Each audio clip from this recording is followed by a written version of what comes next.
My lovely atoms, hello मेरे प्यारे बच्चा लोग, कैसे हो सब लोग। I hope all of you are doing absolutely amazing. I hope आप सबकी हेल्थ एकदम सुपर्ब है।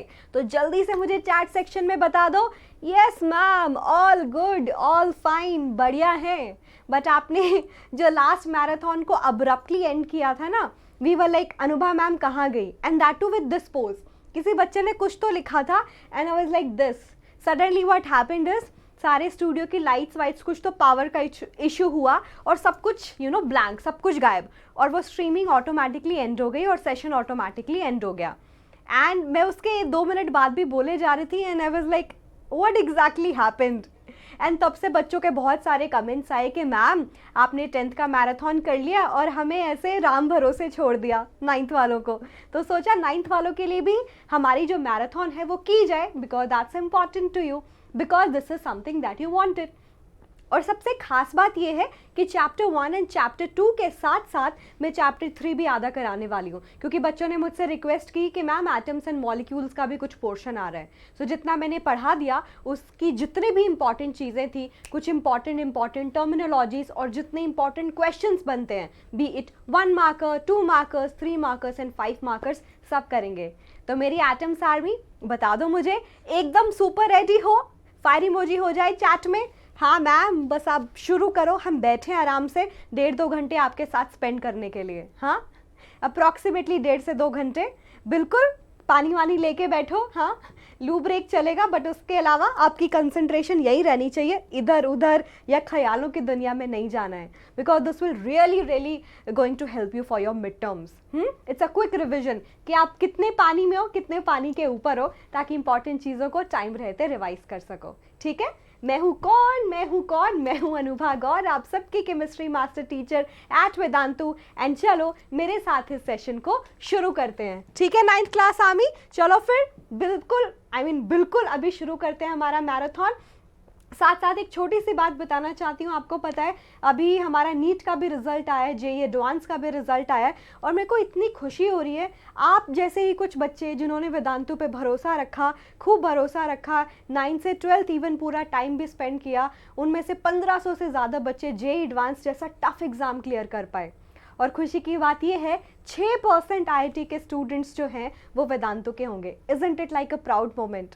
तो इसी प्राउड मोमेंट के नाम पे मुझे दे ताली, हाई फाइव माय एटम्स, कि मैम हम बहुत खुश हैं, और देखना एक दिन हम लोग भी आपका नाम ऐसे ही रोशन करेंगे और हमारे भी सुंदर सुंदर चेहरे यहाँ पे आएंगे। हाँ, बी इट AIR 1, AIR 10, 11, 20, 100, जो भी है।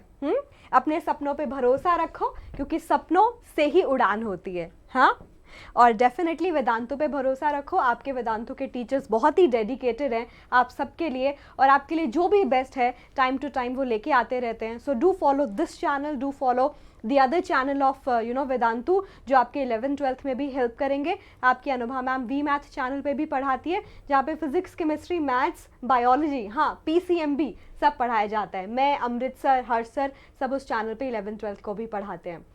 तो आपको पता है नेक्स्ट स्टेप क्या लेना है आपको। Yes, and let's start with the dose of motivation. आज का मोटिवेशन क्या है, दिया था पहले भी ये, बट वो सेशन एंड हो गया है ऐसे। मोटिवेशन है, inspiration does exist but it must find you working. Inspiration ऐसे नहीं आएगी कि मैम काम करने का ना मन ही नहीं करता, पढ़ने का मन ही नहीं करता, बट लाइफ में कुछ अच्छा करना है। हाँ, लेकिन इंस्पिरेशन नहीं मिल रही है उसके लिए।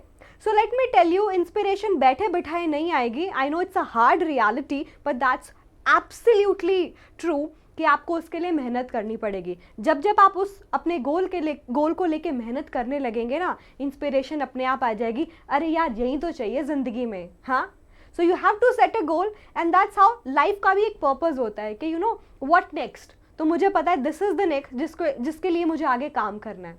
सो लाइफ में गोल सेट करने बहुत ज़रूरी होते हैं, to keep you working, to keep you motivated. So don't forget to do that. और अपने अपने goals comment section में बताओ। I know कुछ बच्चे ऐसे भी बोलेंगे कि मैम अभी तो हमें पता ही नहीं है कि करना क्या है लाइफ में, which is also okay. If I tell कि मैं जब 9th क्लास में थी तो मुझे कितनी क्लैरिटी थी, शायद मुझे भी उतनी क्लैरिटी नहीं थी, but then keep thinking about that, सोचो क्या कर सकते हो without taking too much stress also, कि समझ नहीं आ रहा है लाइफ में क्या करना है, ऐसे भी नहीं, ठीक है। Don't be too harsh on yourself as well. या यस बता दो, yes atoms, I know you all are with me, है ना। और आप अपने आप को लेके बहुत भरोसा रखते हो कि हाँ अच्छा करेंगे मैम, चिंता नहीं करने का, चिंता चिता चिता। Okay then as I told you 2.5 chapter करेंगे। पहले चैप्टर से शुरुआत करते हैं, matter in our surrounding. Mind map की कुछ इंपॉर्टेंट चीज़ें बता देती हूँ, बट क्वेश्चंस के थ्रू हमारा बहुत अच्छा रिविजन हो जाएगा, तो चिंता नहीं करने का, ठीक है। आज बहुत सारे words are like tongue twister to me, अब लाइक ऐसे हो रहा है, तो हो जाता है कभी कभी, यू नो, काम ज़्यादा हो और आपको पढ़ाने को बहुत ज़्यादा शिद्दत चाहिए होती है, तो वो शिद्दत लेके आने के लिए ऐसे हो जाता है कभी। या चलो फिर इंपॉर्टेंट टर्मिनोलॉजीज देख लेते हैं। अगर मैं बात करूं हमारे मैटर की, आपको पता है व्हाट एग्जैक्टली इज मैटर, है ना। आप सबको पता है मैटर क्या होता है। Anything that occupy space and has mass is basically matter. आप में हम लोग मैटर हैं, हम मैटर करते हैं एक दूसरे के लिए, राइट। हम अच्छा खासा मास कैरी किए हुए हैं और जगह भी घेरे हुए हैं, जबकि हमारे इमोशंस जो इंडिविजुअली तो मैटर करते हैं बट एक्चुअली मैटर नहीं है, राइट। जैसे मैं बात करूं, किसी को गुस्सा आ गया किसी बात पे, 1 घंटा पहले मैं भी थोड़ा गुस्से में थी किसी कुछ चीज़ों को लेके, बट गुस्सा मैटर करता है, मेरे लिए करता है, बट इन जनरल केमिस्ट्री कहती है नहीं, तुम्हारे इमोशंस हमारे लिए मैटर नहीं करते, है ना। जैसे प्यार, नफरत, हाँ, गुस्सा, ये सब इमोशंस केमिस्ट्री के लिए मैटर नहीं करते, they are non matter. Same with are light, electricity. Electricity क्या है? इलेक्ट्रॉन का फ्लो, क्या ये मैटर है? बताओ मुझे। मैटर होता है जिसने कुछ स्पेस ऑक्यूपाई किया। अगर कोई पूछे इलेक्ट्रॉन मैटर है, क्यों? उसने थोड़ा सा स्पेस ऑक्यूपाई किया, उसका मास भी होता है, चाहे नेग्लिजिबल सही। पढ़ाया था एटम्स एंड मॉलिक्यूल्स में, और स्ट्रक्चर ऑफ एटम में भी बताऊंगी आपको। 9.1 × 10⁻31 kg, है ना, बहुत स्मॉल है but still is there. But कोई पूछे electricity is the flow of electron. Electron के फ्लो को बोलते हैं। फ्लो क्या है? एक भावना है, एक फिनोमिना है। फिनोमिना मैटर कैसे हो सकता है? समझे हो बात को? तो ऐसे डिफाइन करोगे। और मैटर की 3 मेन फिजिकल स्टेट होती है, 2 थोड़ा होती है, but is not that in detail in your syllabus. सबसे पहले है सॉलिड, फिर है लिक्विड, फिर है गैस, 2 है plasma and BEC which are less common but that exist, ठीक है। अगर मैं बात करूं सॉलिड की, सॉलिड का एक डेफिनेट शेप होता है, डेफिनेट वॉल्यूम होता है ना। अगर मैं लाऊं ईंट लेके खड़ी हो जाऊं तुम्हारे सामने, ईंटों से घर बनता है ना, समझ रहे हो ना, ईंट, ब्रिक, वो लेके खड़ी हो जाऊं, उसकी एक पर्टिकुलर शेप होगी, है ना। और ऐसा नहीं कि थोड़ी देर बाद शेप बदल जाएगी, वरना तो हम डर जाएंगे, there is some ghost. Definite shape and definite volume is solid. They are least compressible, almost non-compressible, because particles are very closely packed with each other and they have very high density also. क्योंकि density होती है mass upon volume, कि एक unit volume में कोई substance का कितना ज़्यादा मास है और जितने ज़्यादा पार्टिकल होंगे उतना ज़्यादा मास होगा। तो सॉलिड के एक यूनिट वॉल्यूम को आप लेते हो ना, पार्टिकल इतने ज़्यादा क्लोज हैं, there are so many particles, more and more particles mean more and more mass, ठीक है। तो सॉलिड्स जो होते हैं उनकी मास एंड इवेंचुअली डेंसिटी बहुत ज़्यादा होती है, ठीक है। अगर मैं बात करूं लिक्विड की, they have fix volume but no fix shape. सोचो पानी पीना है, आप पानी ग्लास में डाल के भी पी सकते हो, बोल में डाल के भी पी सकते हो, मतलब आई नो बोल में नहीं पियोगे, but just an expression to tell you, bottle में भी पी सकते हो, राइट। तो ये क्या है? पानी की शेप जिस कंटेनर में डालोगे उसकी हो जाएगी। तो लिक्विड की फिक्स शेप नहीं होती, क्योंकि उनके जो पार्टिकल हैं ऐसे नहीं अटैच होते एक दूसरे के साथ, थोड़ा सा स्पेस होता है उनके बीच में, और ऐसे लेयर की फॉर्म में एग्जिस्ट करते हैं, ठीक है, लेयर की फॉर्म में एग्जिस्ट करते हैं, and that can slide over each other. इसीलिए जो शेप है थोड़ी बहुत चेंज होती रहती है, ठीक है, बट वॉल्यूम सही है, उतनी ही रहेगी। अगर आप 250 ml पानी ले लो, चाहे उसको किसी भी कंटेनर में डाल दो, until and unless we do the human error, apart from that will carry the same volume। कि भाई मैम रास्ते में ना पानी बिखर गया डालते डालते, तो वो बात अलग है, वरना जो वॉल्यूम है वो सेम होता है। Then highest compressible, I think there is a mistake, that is also comparatively least, and then I'll say less compressible, ठीक है, लेस कंप्रेसिबल। इनके बीच में बहुत कम स्पेस होता है, तो हम कोशिश भी करेंगे ना तो वो वाटर स्पिल होने लगेगा, बहुत ही हल्का सा कंप्रेशन हो सकता है, negligible. Okay, and low density, पानी की डेंसिटी कंपैरेटिवली कम है because again mass upon volume, एक यूनिट वॉल्यूम में कंपैरेटिवली कम पार्टिकल है, कम पार्टिकल कम मास कम डेंसिटी, ठीक है, कंपैरेटिवली कम डेंसिटी है। गैस की बात करूं, ना फिक्स शेप ना फिक्स वॉल्यूम। मैंने कैसे बताया ये, मान लो हम बलून के अंदर हवा भरते हैं ना, किसी का बर्थडे आ रहा है, वैसे मैम का बर्थडे भी चला गया है, ऑलमोस्ट 1 महीना हो गया है, बट हाँ मैम के बर्थडे पे खुद तो नहीं करेगी बट बचपन में बड़े किए हैं ना, गुब्बारे फुलाए। तो चाहे आप, अब हमारे ऊपर डिपेंड करता है हम में कितनी शक्ति है। हाँ, मेरे दोस्त ने गुब्बारा फुलाया, उसका गुब्बारा था इतना सा, मैंने फुलाया इतना बड़ा। क्यों, कैसे? जो हम गैस फिल करते हैं वो डिपेंड करती है कितना बड़ा कंटेनर लेते हो। उसके गुब्बारे छोटे छोटे वाले थे 10 रुपए वाले, मेरा बड़ा वाला था 20 रुपए वाला, ठीक है। तो दैट डिपेंड्स कितना बड़ा कंटेनर दे रहे हो, पूरे कंटेनर की शेप को वो ऑक्यूपाई कर लेता है, क्योंकि गैस के particles are almost free to move, आराम से कहीं भी, कि हम तो भैया फ्री हैं, हम तो नॉमैड है, कहीं भी घूम फिर के चले जाएंगे। तो आप जिस भी कंटेनर में डालोगे उसकी पूरी शेप को वो ऑक्यूपाई कर लेता है। No fix shape no fix volume, again इतने कंटेनर में डाला, इसके फिक्स वॉल्यूम है, उसकी भी शेप ले लेगा, उसकी उतनी वॉल्यूम ऑक्यूपाई कर लेगा। इतना बड़ा कंटेनर ले लो, उसको भी ऑक्यूपाई कर लेगा, तो वॉल्यूम उतने में फैल गई, समझ रहे हो। तो no fix shape no fix volume, highest compressibility इसकी है कि इसको सबसे ज़्यादा कंप्रेस कर सकते हो। बलून को ऐसे कंप्रेस कर सकते हो ना। घर के एग्जाम्पल देती हूँ, एलपीजी, हमारे सिलेंडर के अंदर जिसे हम खाना बनाते हैं एलपीजी भरी है, लिक्विफाइड पेट्रोलियम गैस। वो पेट्रोलियम गैस थी जिसको प्रेशर लगा लगा के उसके अंदर भर दिया गया। गैसेज आर फ्री, सो उसको प्रेशर लगा के हम उसको कंप्रेस कर सकते हैं, right. Low density, particles are free, इसके यूनिट वॉल्यूम में बहुत कम पार्टिकल होंगे, यानी कि उसके डेंसिटी लेस डेंस होगा, वो लीस्ट डेंस होगा, सबसे कम डेंस। जितना ज़्यादा डेंस, सोचो पार्टिकल ऐसे हैं एक दूसरे के साथ, कम डेंस पार्टिकल दूर दूर पड़े हैं, समझे। तो ये हमारा सॉलिड लिक्विड गैस है। अब जो प्लाज्मा और बीईसी आता है ना, that's the common state of my gas also. Gas से ही इन दोनों को बनाया जा सकता है। अगर मैं प्लाज्मा की बात करूं, ये बेसिकली है क्या, आप किसी गैस को लेते हो, समटाइम इनर्ट गैस जो जल्दी से किसी से रिएक्ट नहीं करती, या तो उसको बहुत हाई टेम्परेचर दे दो या फिर उसमें से इलेक्ट्रिसिटी पास कर दो। ऐसी कंडीशन करने पे क्या होगा, गैस क्या हो जाएगी, आयोनाइज, गैस पार्टिकल्स में कन्वर्ट हो जाएगी, ठीक है, आयोनाइज्ड हो जाएगी, पार्टिकल्स में फ्री हो जाएगी, क्योंकि गैस में सबसे दूर होते हैं इलेक्ट्रॉन पड़े होते हैं, इलेक्ट्रॉन निकल जाएंगे कि अला मेरे को एनर्जी मिली, अपन तो निकल रहा है, अपन तो जा रहा है। तो गैस से इलेक्ट्रॉन निकल गए, नेगेटिव चार्ज निकल गया, उस पर रह गया पॉजिटिव चार्ज। तो आयोनाइज गैस का मतलब पॉजिटिव नेगेटिव चार्ज का एक मिक्सचर सा आ जाता है।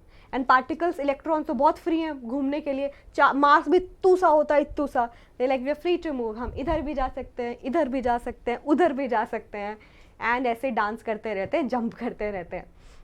सो जब गैस आयोनाइज्ड हो जाती है, so they are having very high kinetic energy because they can move freely. So this is the state of highly energetic gas particles, या I'll say highly energetic ionized gas particles, ठीक है। और जब वो एक दूसरे से टकराते रहते हैं तो वो ग्लो कर सकते हैं। तो प्लाज्मा वो स्टेट ऑफ मैटर है जो ग्लो कर सकती है, ठीक है, वो स्टेट ऑफ मैटर है जो ग्लो कर सकती है। Make sense? क्या ये बात समझ में आ गई? एग्जाम्पल दूँ अर्थ पे प्लाज्मा के कहाँ है। घर पे हम आर्गन बल्ब यूज़ करते हैं, one of the case, argon gas भरी हुई है, इलेक्ट्रिसिटी पास करोगे, गैस का आयोनाइजेशन होता है, टूटती है, वो बल्ब ग्लो करता है। पुलिस वाले एक नियॉन साइन बल्ब लेके ऐसे घूमते रहते हैं, वो क्या है, नियॉन गैस भरी है, जैसे इलेक्ट्रिसिटी पास करते हैं गैस आयोनाइज हो जाती है, ग्लो करती है। और एग्जाम्पल दूँ, sun stars are example of that. BEC की बात करूं, और तो गैस की जो सबसे ज़्यादा काइनेटिक एनर्जी होती है इस फॉर्म में, आयोनाइज्ड फॉर्म में, तो ये वाली जो स्टेट ऑफ मैटर है ना मेरी plasma, that has the highest kinetic energy, सबसे ज़्यादा फ्री है, ओके। और अगर मैं बात करूं BEC, Bose Einstein condensate, condense करना, इसमें आप एक गैस लेते हो और उसको कंडेंस करते हो, ठंडा करते हो, गैस पार्टिकल पास पास आते चले जाते हैं, और एक टाइम पे ऐसा होता है, गैस पार्टिकल पास कैसे आएंगे, आप उस पर बहुत बहुत ज़्यादा कम टेम्परेचर कर दोगे, low temperature, super low temperature, 0 degree से भी कम, -273 डिग्री सेल्सियस, इतना कम, तो जब गैस पार्टिकल ठंडे हो जाते हैं आपने उनसे एनर्जी छीन ली, ठीक है।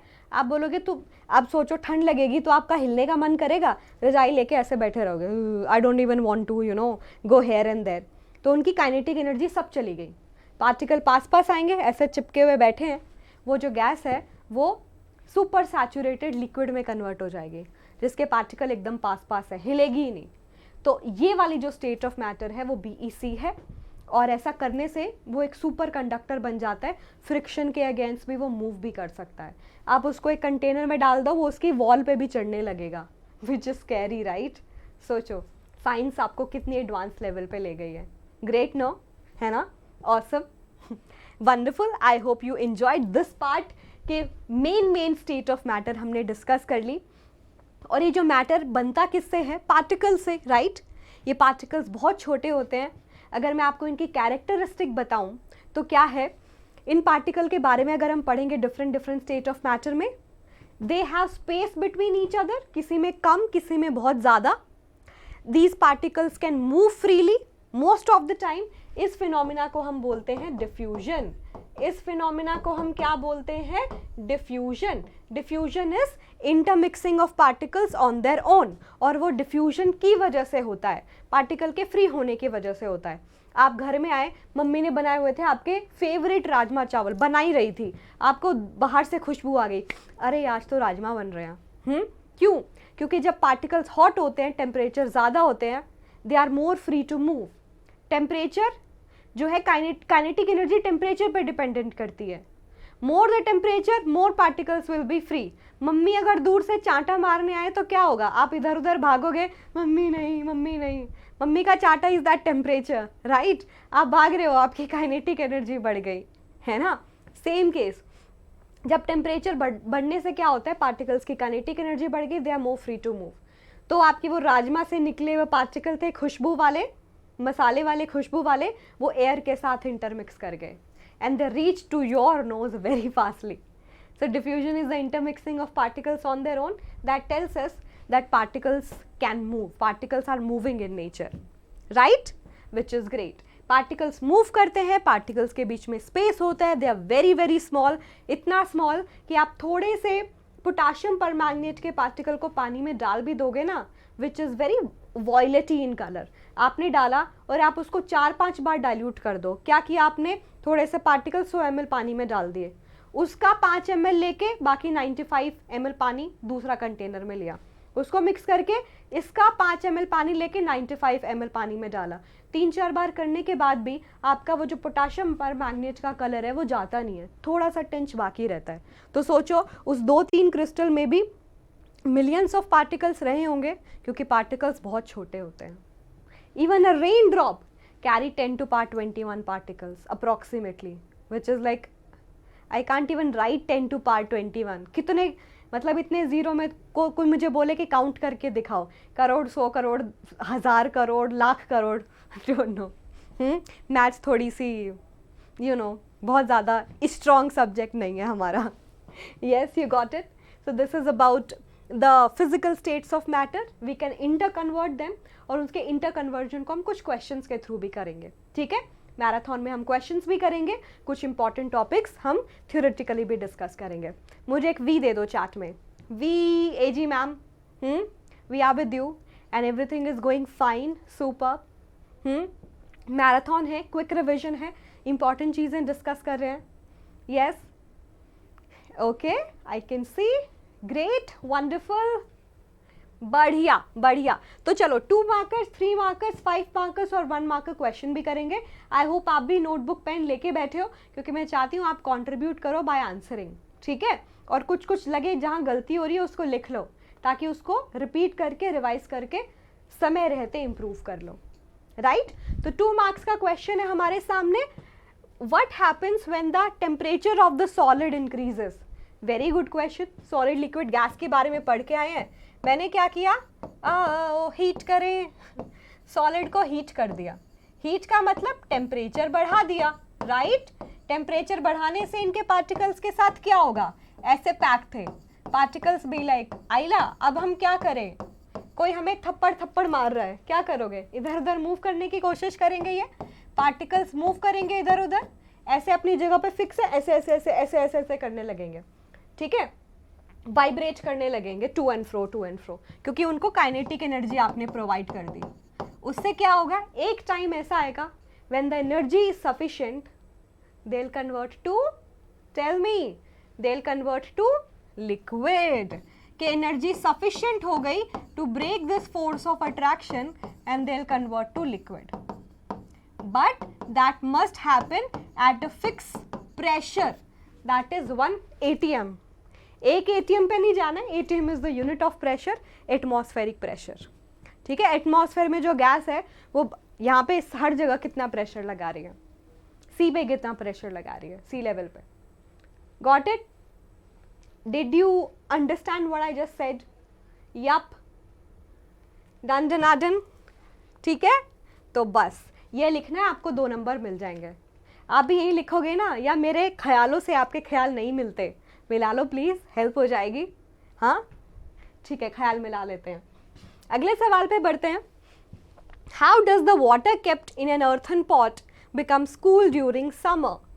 ये inter conversion of state of matter से रिलेटेड एक सवाल है, बढ़िया सवाल है, आपको पता है सॉलिड को हीट करो लिक्विड बनेगा, लिक्विड को हीट करो गैस बनेगा, वाइस वर्सा, कूल करोगे गैस को तो लिक्विड बनेगा, लिक्विड को और कूल करोगे तो वो सॉलिड बनेगा। We'll discuss about the name of this process also, but let's discuss मटके में, ये हमारा मटका है, अरे उतना बुरा नहीं बना ना मुझे तो लगा था बहुत बुरा। आजकल तो नए मटके आने लगे हैं, यहाँ पे टैप भी होता है। आपने क्या किया, मटके में पानी को रखा, ठंडा ठंडा रहता है। फ्रिज का पानी आपको पता है ना ज़्यादा अच्छा नहीं होता पीना। मटका इज लाइक नेचुरल प्रोसेस, जो नेचर ने हमें दिया उसको यूज़ करो, दैट ऑलवेज हेल्प। हाँ, मैम भी थोड़ा किस मुहिम पे है, साइंस की टीचर होके, कि हाँ नेचर को जितना अप्रिशिएट करें उतना अच्छा है। तो मैं आपको बता दूं, इसके अंदर हमने पानी लिया लिक्विड, ठीक है। अब क्या होता है, इस अर्थन पॉट में होते हैं छोटे छोटे ओर्स, इसके अंदर क्या होते हैं छोटे छोटे पोर्स। क्या मैंने ओर्स बोला? 10th क्लास की केमिस्ट्री भी मैं आपको थोड़ा थोड़ा सिखा रही हूँ, let me take it back, ठीक है। इसके अंदर छोटे छोटे होते हैं पोर्स, छिद्र, हिंदी में बोले तो छिद्र। अब इन पोर्स के साथ होगा क्या, इनसे वो पानी बाहर आने लगता है, हिंदी में बोले तो रिसने लगता है। आज ज़्यादा हिंदी की क्लास भी ले रही है मैम आपकी। पानी बाहर आने लगता है पोर्स के थ्रू, और जब वो इसके सरफेस पे आ जाता है पानी, तो क्या होगा, वो होगा इवेपोरेट। क्या होगा? इवेपोरेट। अब प्लीज़ ध्यान रखिए, इवेपोरेट जो है ये प्रोसेस डिफरेंट होती है वेपराइजेशन से, ठीक है। ये प्रोसेस डिफरेंट होती है वेपराइजेशन से। वेपराइजेशन होती है boiling, and boiling always happen at a fix temperature, ठीक है। जैसे पानी बॉईल करता है 100 डिग्री सेल्सियस पे, वो एक बल्क वाली प्रोसेस है कि पूरे के पूरे वाटर के मॉलिक्यूल्स को इक्वल अमाउंट ऑफ एनर्जी मिली हर एक जगह पे, और हर एक जगह से पार्टिकल निकल के गैस में कन्वर्ट हो सकते हैं, अगेन एट एटमॉस्फेरिक प्रेशर। लेकिन evaporation happens at any temperature, even which is basically below your boiling point, ठीक है। बॉइलिंग पॉइंट 100 डिग्री पानी पहुंचा भी नहीं, तब भी कुछ वाटर मॉलिक्यूल गैस में कन्वर्ट हो सकते हैं। कैसे? जैसे क्लास का एग्जाम्पल मैं देती हूँ, कुछ बच्चे क्लास में हमेशा शरारती होते हैं, और टीचर क्या बोलती है, इतना तंग रहती है, बार बार बोलती है तुम आगे आके बैठो, तुम आगे आके बैठो, हमें तुम्हें स्पेशल नज़र रखनी है मुझे तुम पे। क्यों? क्योंकि वो पार्टिकल्स, वो जो स्टूडेंट्स हैं बहुत शरारती हैं। In the same case liquid के अंदर कुछ पार्टिकल ऐसे होते हैं लिक्विड के, जिनके पास ज़्यादा एनर्जी होती है, जो ज़्यादा शरारती होते हैं, तो वो सरफेस पे आ जाते हैं, और सरफेस पे भी आके चैन नहीं आता, this is not me, I am much more than that, I really need to leave, I need to do something big, कुछ बड़ा करना है ज़िंदगी में। तो वो क्या करते हैं, वो लिक्विड के पार्टिकल जो सरफेस पे आए, they have better high kinetic energy, they like देखो अपन जाएगा, बट अपन को जाने के लिए पैसा चाहिए, हाँ, तो वो क्या करेगा, पैसा यहाँ पे क्या है, एनर्जी, तो वो बाकी के लिक्विड पार्टिकल से एनर्जी लेके फुर चला जाएगा, किस में कन्वर्ट हो जाएगा, गैस में, कि अब अपन फ्री है क्योंकि हम गैस बन गए। Same happens, evaporation is same case. Liquid के पार्टिकल जो सरफेस पे आएंगे, बाकी के पार्टिकल से एनर्जी कंज्यूम करके सफिशिएंट हो जाएगी वेपर में कन्वर्ट करने को, इवेपोरेट हो गए। ठीक है, तो ये प्रोसेस होती है। अब जब वो बाकी के पार्टिकल से क्योंकि एनर्जी लेके गए हैं, एनर्जी यहाँ पे कम हो गई, एनर्जी कम हो गई मतलब ठंडा ठंडा कूल कूल। ठीक है, ठंडा ठंडा कूल कूल, ठंडा ठंडा कूल कूल। ठीक है, यही हुआ। तो जो पार्टिकल्स हमारे मटके के सरफेस पे आए थे उनको एनर्जी मिली, अंदर के पानी के मॉलिक्यूल से उसने एनर्जी ली, उड़ गए, एनर्जी लेके गए हैं, तो पानी हो गया अंदर का ठंडा ठंडा। ठंडा कंपैरिजन टू व्हाट? ठंडा और गर्म क्या है? हम अपने सराउंडिंग से कंपेयर करते हैं, सराउंडिंग के कंपैरिजन में ठंडा हो गया।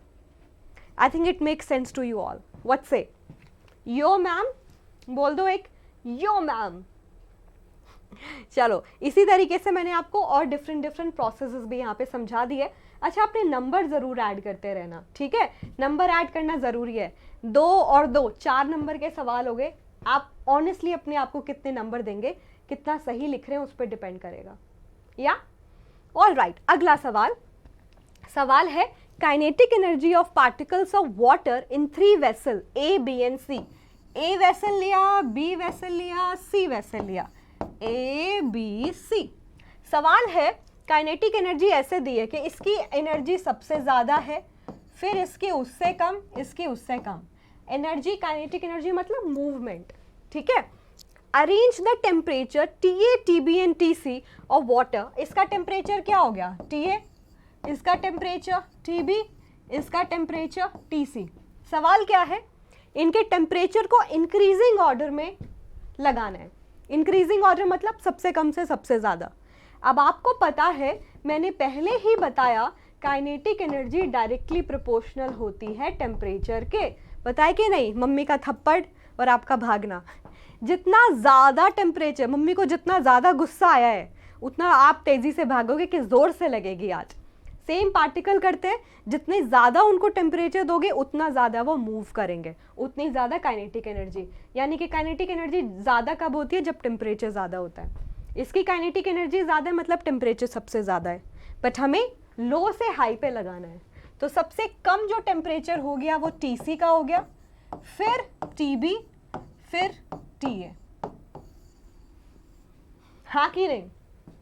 बोल दो मुझे कि जो मैंने बोला सही बोला, सही के सिवा कुछ नहीं बोला, सच के सिवा। लो से हाई, हाई से लो में कंफ्यूज हो जाते हो, which is genuine happens, but please avoid करना उसको, वरना गड़बड़ हो जाएगी। ठीक है, वरना गड़बड़ हो जाएगी। या करेक्ट? Make sense? चलो बढ़िया। तो इस सवाल का सही जवाब है ये, जीत लिया। सही आंसर दोगे पूरे नंबर मिलेंगे, गलत आंसर दोगे नंबर कट गए। ओके, वैसे सब्जेक्टिव्स ने आपकी नैया इस तरीके से थोड़ी बचा ली कि कुछ लिखोगे टीचर सोचेगा चलो कुछ तो नंबर दे दें। चलो 3 नंबर के सवाल पे आते हैं। सवाल है define latent heat of vaporisation and latent heat of fusion. बड़ी ही वंडरफुल टर्म्स है, इसके थ्रू हम conversion of state of matter भी जान रहे हैं। बारी बारी से चलो हम लिखते हैं। यहाँ पे हमने लिखा latent heat of fusion, latent heat of fusion. इधर मैं लिख लेती हूं latent heat of vaporisation. I am sure कुछ बच्चों ने आंसर करना शुरू कर दिया है। यस, कुछ बच्चों ने आंसर करना शुरू कर दिया है कि नहीं? लेटेंट का मतलब होता है हिडन, जो अंदर छुपी हुई है, जो हमें दिखती ही नहीं है, कि हम तो छुपा रुस्तम है, हम नहीं दिखेंगे। फ्यूजन का मतलब होता है मेल्टिंग। फ्यूजन का क्या मतलब होता है? मेल्ट करना। ठीक है, तो लेटेंट हीट ऑफ फ्यूजन क्या है? ये सॉलिड था, उसको मेल्ट करना था, यानी कि लिक्विड में कन्वर्ट होना था। और सॉलिड से लिक्विड में जो कन्वर्जन होता है, हीट लगती है, इसको हीट एब्जॉर्ब करनी है। एब्जॉर्ब करके क्या होगा? ये पार्टिकल को तोड़ेगा, दूर करेगा, ताकि वो मेल्ट हो जाए। तो latent heat of fusion is that amount of heat that your solid is going to take to completely convert to a liquid. Again, at atmospheric pressure. Pressure को मैं चेंज नहीं करूंगी, एटमॉस्फेयर के प्रेशर के साथ हमें कोई खिलवाड़ नहीं करना है। ठीक है, अब बोलोगे मैम ये हिडन क्यों है, छुपी क्यों हुई है? मान लो आपको पता है आपने आइस निकाल के रखी, -10 डिग्री सेल्सियस था, आपने उसको हीट किया, टेम्परेचर कैसे चेंज होगा, -9, -8, फाइनली पहुंचेगा 0 डिग्री। जैसे ही 0 डिग्री पहुंचा टेम्परेचर बन जाएगा कांस्टेंट। क्यों? 0 डिग्री पे सारे के सारे सॉलिड को लिक्विड में कन्वर्ट होना है, मेल्ट होना है। 0 डिग्री से पहले जो भी आप एनर्जी दे रहे थे वो टेम्परेचर बढ़ाने से उनकी काइनेटिक एनर्जी को मिल रही थी ताकि वो मूव कर रहे थे। 0 डिग्री पे आती वो उनकी सेना तैयार है टूटने के लिए, लिक्विड में कन्वर्ट करने के लिए। तो 0 डिग्री पे बोलेगा हम टेम्परेचर नहीं बढ़ाएंगे, क्योंकि टेम्परेचर बढ़ाओगे एनर्जी यूज हो जाएगी, हम उस एनर्जी को यूज करेंगे इन बॉन्ड को, इनकी एनर्जी को ओवरकम करने के लिए, लिक्विड में कन्वर्ट करने के लिए। तो जितनी एनर्जी मिलेगी 0 डिग्री पे उसने उसको छुपा लिया अपने अंदर और उसको यूज कर लिया ताकि एक भी सॉलिड पार्टिकल ना बचे, सबका सब लिक्विड में कन्वर्ट हो जाए। या डेफिनेशन को लिखते हैं थोड़े से साइंटिफिक टर्म में डिफाइन करके, तो साइंटिस्ट बोलते हैं, स्टैंडर्डाइज कर देते हैं कि 1 kg ऑफ सॉलिड को जितनी अमाउंट ऑफ हीट चाहिएगी, अब यूनिट क्या ले लेते हैं, किलो जूल पर केजी, मैंने साइंटिफिक यूनिट ले ली, किलो जूल्स पर केजी। 1 kg सॉलिड को पूरी तरीके से लिक्विड में कन्वर्ट करने के लिए जितनी किलो जूल्स एनर्जी की ज़रूरत है at atmospheric pressure, that is the latent heat of fusion. बढ़िया, सही बात बोले, बोल दो मैम एकदम सही बात बोल दिए। 16 आने खरी बात। 16 आने कितना होता है? बचपन में ना, तुम्हें तो नहीं पता होगा, हम अठन्नी भी यूज़ करते थे, चवन्नी, अठन्नी। अठन्नी इज़ 8 आना, ठीक है। तो 16 आने इज़ 1 रुपी। 1 रुपये की बात की नहीं, मैंने तो लाखों की बात कही है। वैसे वेपराइजेशन आपको पता है बॉइलिंग होता है, तो अगेन सेम डेफिनेशन हो जाएगी, latent heat of boiling. 1 kg liquid को कंप्लीटली बॉईल करने में जितनी किलो जूल एनर्जी की रिक्वायरमेंट होगी at atmospheric pressure, at its boiling point, के बॉइलिंग पॉइंट पे ही फिनोमिना होगा, जहाँ वैसे मेल्टिंग पॉइंट पे होगा, यहाँ बॉइलिंग पॉइंट पे होगा, that is called as latent heat of vaporisation. बढ़िया, मेक सेंस कि आपने कोई इंपॉर्टेंट टर्म मिस तो नहीं की, क्योंकि सही आंसर दोगे तो पूरे नंबर मिलेंगे, है ना? पूरे नंबर चाहिए ना, बस फिर मुझे पता है मिलेंगे मेरे बच्चों को, मेरे एटम्स को। 5 नंबर के सवाल पे 2, 3, 5, फिर हम 1 मार्क का सवाल भी करेंगे। सवाल आता है क्या? 5 मार्क्स का सवाल है, explain inter conversion of 3 states of matter with the help of flow chart, name the process of each inter conversion. Flow chart बनाना है, तो बस ऐसे बना लो, उतना सुंदर तो हम नहीं बना पाएंगे बट आप समझ गए। सॉलिड से लिक्विड कन्वर्जन, लिक्विड से गैस कन्वर्जन, एक एरो ऐसे लगाओ, एक एरो लगाओ ऐसे, ठीक है? हाँ, एक एरो लगाओ ऐसे, एक एरो लगाओ ऐसे। अब सारी की सारी प्रोसेस का नाम लिख दो। दूसरा कलर ले लेते हैं, वाइट ले लेते हैं, वाइट ओपी, पीस। सॉलिड से लिक्विड में कन्वर्ट करना मेल्टिंग, जिसको एक और नाम से बुलाते हो फ्यूजन। लिक्विड से गैस में कन्वर्ट करना बॉइलिंग, एक और नाम से बुलाते हो, standardise name which is vaporisation. Same gas से लिक्विड में कन्वर्ट कर रहे हो, गैस से लिक्विड में कन्वर्ट करना इस 2 नाम होते हैं, लिक्विफैक्शन और एक होता है कंडेंसेशन, ठीक है?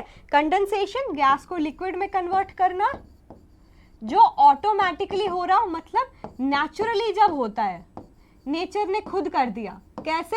आप क्या करो, एक काम करो, आप देखोगे भी, जब एक ठंडी पानी की बोतल लाके आप बाहर रख दो, आप देखोगे थोड़ी देर बाद उस बोतल के बाहर ना पानी आना शुरू हो जाता है। आपकी बोतल प्लास्टिक या ग्लास की थी, उसके अंदर से पानी थोड़ी ना निकलेगा, सीधी सी बात है, ठीक है? तो पानी आया कहाँ से? एटमॉस्फेयर में वाटर वेपर है ही, तभी तो ह्यूमिडिटी लगती है तुम्हें।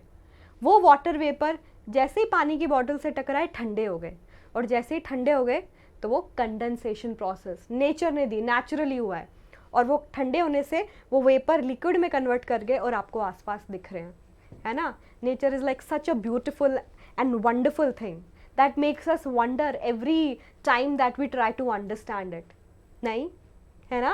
So think out of the box, think beyond the picture, you will get to know so many amazing things. Okay, but अगर हम करते हैं दैट इज लिक्विफैक्शन, ठीक है। लिक्विफैक्शन जब हमने कोई एक्चुअल में गैस ले ली। Condensation is a process that happens to vapours, मतलब कोई जो सब्सटेंस ओरिजिनली गैस स्टेट में नहीं था, जैसे पानी है, ओरिजिनली जो गैस स्टेट में नहीं होता वो जब कन्वर्ट हो जाए कंडेंसेशन। बट कोई सब्सटेंस ओरिजिनली गैस फॉर्म में हो, जैसे कि अमोनिया, अमोनिया एक गैस है। कार्बन डाइऑक्साइड एक गैस है। सल्फर डाइऑक्साइड एक गैस है, ठीक है। तो जो गैसेस होती है ना, हाइड्रोजन एक गैस है, नाइट्रोजन एक गैस है। एलिमेंट उठा लेते हैं, मान लो नाइट्रोजन एक गैस है। गैस का होता है लिक्विफैक्शन, गैस का कन्वर्ट होना लिक्विड में, जो ओरिजिनली गैस फॉर्म में एग्जिस्ट करते हैं उसको कन्वर्ट होना लिक्विड में बोलते हैं liquefaction. All right, done, peace. Okay, अब लिक्विड से सॉलिड में कन्वर्ट करना क्या होता है, ये तो घर पे करते हो गर्मी में। अभी बहुत गर्मी हो रही है नॉर्थ में, तो आप आइस क्यूब बनाने के लिए क्या करते हो, आपने ट्रे लिया, पानी डाला, फ्रीजर में डाल दिया, फ्रीज हो गई, आइस क्यूब्स में कन्वर्ट हो गई। लिक्विड से solid, freezing. Scientific term solidification, ठीक है। अब एक और प्रोसेस का नाम बताओ, ये जो ऊपर से नीचे जो मैंने एरो बनाया है। सॉलिड का सीधा गैस में कन्वर्ट होना होता है सब्लिमेशन। क्या होता है, सब्लिमेशन, सब्लिम कर जाना। कुछ सॉलिड ऐसे होते हैं जो एटमॉस्फेयर से एनर्जी एब्जॉर्ब करके वेपराइज हो जाते हैं, ठीक है। जैसे आपका कैम्फर, कपूर, थोड़ी सी एनर्जी दो, वेपराइज हो गया। घर में कोई भी पूजा हवन होता है, कैम्फर जलाते हैं ना, क्योंकि उसके वेपर डिसइंफेक्टेंट की तरह काम करते हैं, एनवायरनमेंट को प्योरीफाई करते हैं। फिर हमारे पास और क्या है, हमारे पास है नैफ्थलीन बॉल। मैंने मम्मी को बहुत करते देखा है कि भाई बग्स या फंगस लग जाएगी कपड़ों में, सर्दी के कपड़े कई बार क्या करते हैं, पैक करके बेड एंड ऑल के अंदर रख देते हैं, तो उसमें नैफ्थलीन बॉल डालती होती थी मम्मी। मैंने कहा क्यों करते हो, तो नैफ्थलीन बॉल पहला इसलिए डालते हैं क्योंकि उसके जो वो सॉलिड है, आसानी से वेपर में कन्वर्ट हो जाता है, सब्लिम हो जाता है, और उसके वेपर हमारे कपड़ों को बचाते हैं, मॉथ किलर होते हैं वो, ठीक है, मॉथ वॉथ को रिपेल करते हैं। So that's why reverse process को बुक बोल देती है सब्लिमेशन है, बट इसका नाम एक बेटर तरीके से बताऊं तो डेपोजिशन होता है, ठीक है। क्या होता है, डेपोजिशन। क्या होता है, डेपोजिशन। डेपोजिशन का मतलब डिपॉजिट होना, जो वो गैस में कन्वर्ट हो गए, वेपर में कन्वर्ट हो गए, उनका वापस में सॉलिड में कन्वर्ट करना इस डिपॉजिट होना, डेपोजिशन। थैंक यू बोल दो, हाँ मैम, बढ़िया, सब क्लियर है, मक्खन क्लियर है, हाँ, मक्खन की तरह स्मूथ, यस। चलो बहुत बढ़िया, ये 5 नंबर आपको ऐसे डायग्राम बनाने पे मिल जाएंगे, ठीक है, बढ़िया। अब आया 1 मार्कर के सवाल, इसको रैपिड फायर तरीके से जल्दी से ऐसे आंसर देना है, ठीक है। और मैंने एक week quiz as an assignment डाली है, डिस्क्रिप्शन बॉक्स में देखना, उनके सारे के सारे सवालों का आप जवाब कमेंट सेक्शन में देंगे। आप वीक क्विज को अटेम्प्ट करेंगे, 5 से 6 क्वेश्चन है, मैराथन का होमवर्क मिलना चाहिए ना, मैंने रिविजन करा दिया, आपको कितना आया, उस पूरे के पूरा जितना कवर कराया है उससे रिगार्डिंग क्वेश्चंस वीक क्विज में अटेम्प्ट करो as an assignment.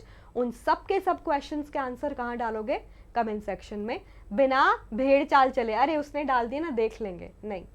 That's your way of appreciation कि मैं आपको 1.5-2 घंटे पढ़ाऊंगी, मैं भी चाहती हूँ आप काम करो, आपको वो फायदा करे, नहीं। चलो 1 मार्क का सवाल आया, रैपिड फायर, जल्दी से आंसर करो। क्वेश्चन है, if the humidity in the air increases then the rate of evaporation. Evaporation समझा दिया, इवेपोरेशन के फैक्टर भी अभी करा देती हूँ। पेन का कलर हम चेंज कर लेते हैं, ले लेते हैं फिर से हमारा yellow yellow, yellow yellow dirty fellow, but मेरा तो फेवरेट कलर है। इवेपोरेशन जो होता है, इवेपोरेशन क्या है, conversion of liquid particle into gas particle without reaching to its boiling point, ठीक है। और ये क्या होता है, अगर ह्यूमिडिटी बहुत ज़्यादा है एयर में, अगर एयर में ह्यूमिडिटी बहुत ज़्यादा है, humidity tells about the water vapour content in the atmosphere. जितने ज़्यादा वाटर वेपर होंगे, मान लो लिक्विड को इवेपोरेट होके एटमॉस्फेयर में तो जाना है, जगह ही नहीं मिलेगी तो वो क्यों जाएगा, और ह्यूमिडिटी और चिपचिप बढ़ाएगा। तो जब ह्यूमिडिटी ज़्यादा होती है तो इवेपोरेशन डिक्रीज करता है कि भाई मैं क्यों जाऊँ, ऑलरेडी इतने वाटर वेपर हैं, समझे, इन्वर्सली प्रोपोर्शनल। तो आंसर आ जाएगा ए, ठीक है। इसी तरीके से टेम्परेचर के होता है डायरेक्टली प्रोपोर्शनल। आपको पता है कि सर्दी वाले दिन में कपड़े जल्दी नहीं सूखते, गर्मी में जल्दी सूख जाते हैं गीले कपड़े, कपड़ों में है पानी, ज़्यादा हीट गर्मी में होगी, ज़्यादा टेम्परेचर, ज़्यादा पार्टिकल आसानी से वेपराइज हो सकते हैं, उनको ज़्यादा एनर्जी मिल गई। सरफेस एरिया के भी डायरेक्टली प्रोपोर्शनल है, जितना ज़्यादा सरफेस एरिया मिलेगा उतना जल्दी कपड़े सूखेंगे, कपड़े को फैला के सुखाते हैं ना, सेम रीज़न, ज़्यादा सरफेस एरिया, ज़्यादा पार्टिकल सरफेस पे हैं, ज़्यादा आसानी से इवेपोरेट होंगे, है ना। तो एक, जैसे बोलते हैं ना, एक पंथ दो काज, एक काम से एक से ज़्यादा काम हो गए, बट यहाँ पे बहुत सारे कर लिए हमने, एक सवाल से बहुत सारे टॉपिक हमने कंप्लीट कर लिया। चलो आगे बढ़ते हैं। Which of the following statements is correct here? Boiling is a bulk phenomena and evaporation is a surface phenomena. Boiling is a surface phenomena, evaporation is a bulk phenomena. Boiling and evaporation both are surface phenomena. Boiling and surface both are bulk phenomena. Easy peasy सवाल। चलो जल्दी से answer करो, फिर second chapter पे बढ़ेंगे हम। क्या है सवाल जवाब with Anubha ma'am, rapid fire round में? Absolutely that A is the right answer. थोड़ी देर पहले भी कराया था, बॉइलिंग बल्क फिनोमिना होता है, पूरे बल्क के अंदर होता है, लेकिन इवेपोरेशन सिर्फ सरफेस के पार्टिकल जाते हैं, है ना। चलो अप्रिशिएट करो, एक चैप्टर हमने जल्दी से रिवाइज कर लिया, इंपॉर्टेंट चीज़ें, by hitting the like button. जल्दी से लाइक बटन दबा दो, दोस्तों के साथ शेयर कर दो कि अगर रिवाइज करना है 2.5 chapter, this video is best for it, important चीज़ों का। तो जल्दी से शेयर कर दो दोस्तों के साथ, भला करो सबका। Anyone who is new, don't forget to subscribe to the channel. इस नाम पे हम थोड़ा पानी पी लें, फिर शुरू करते हैं।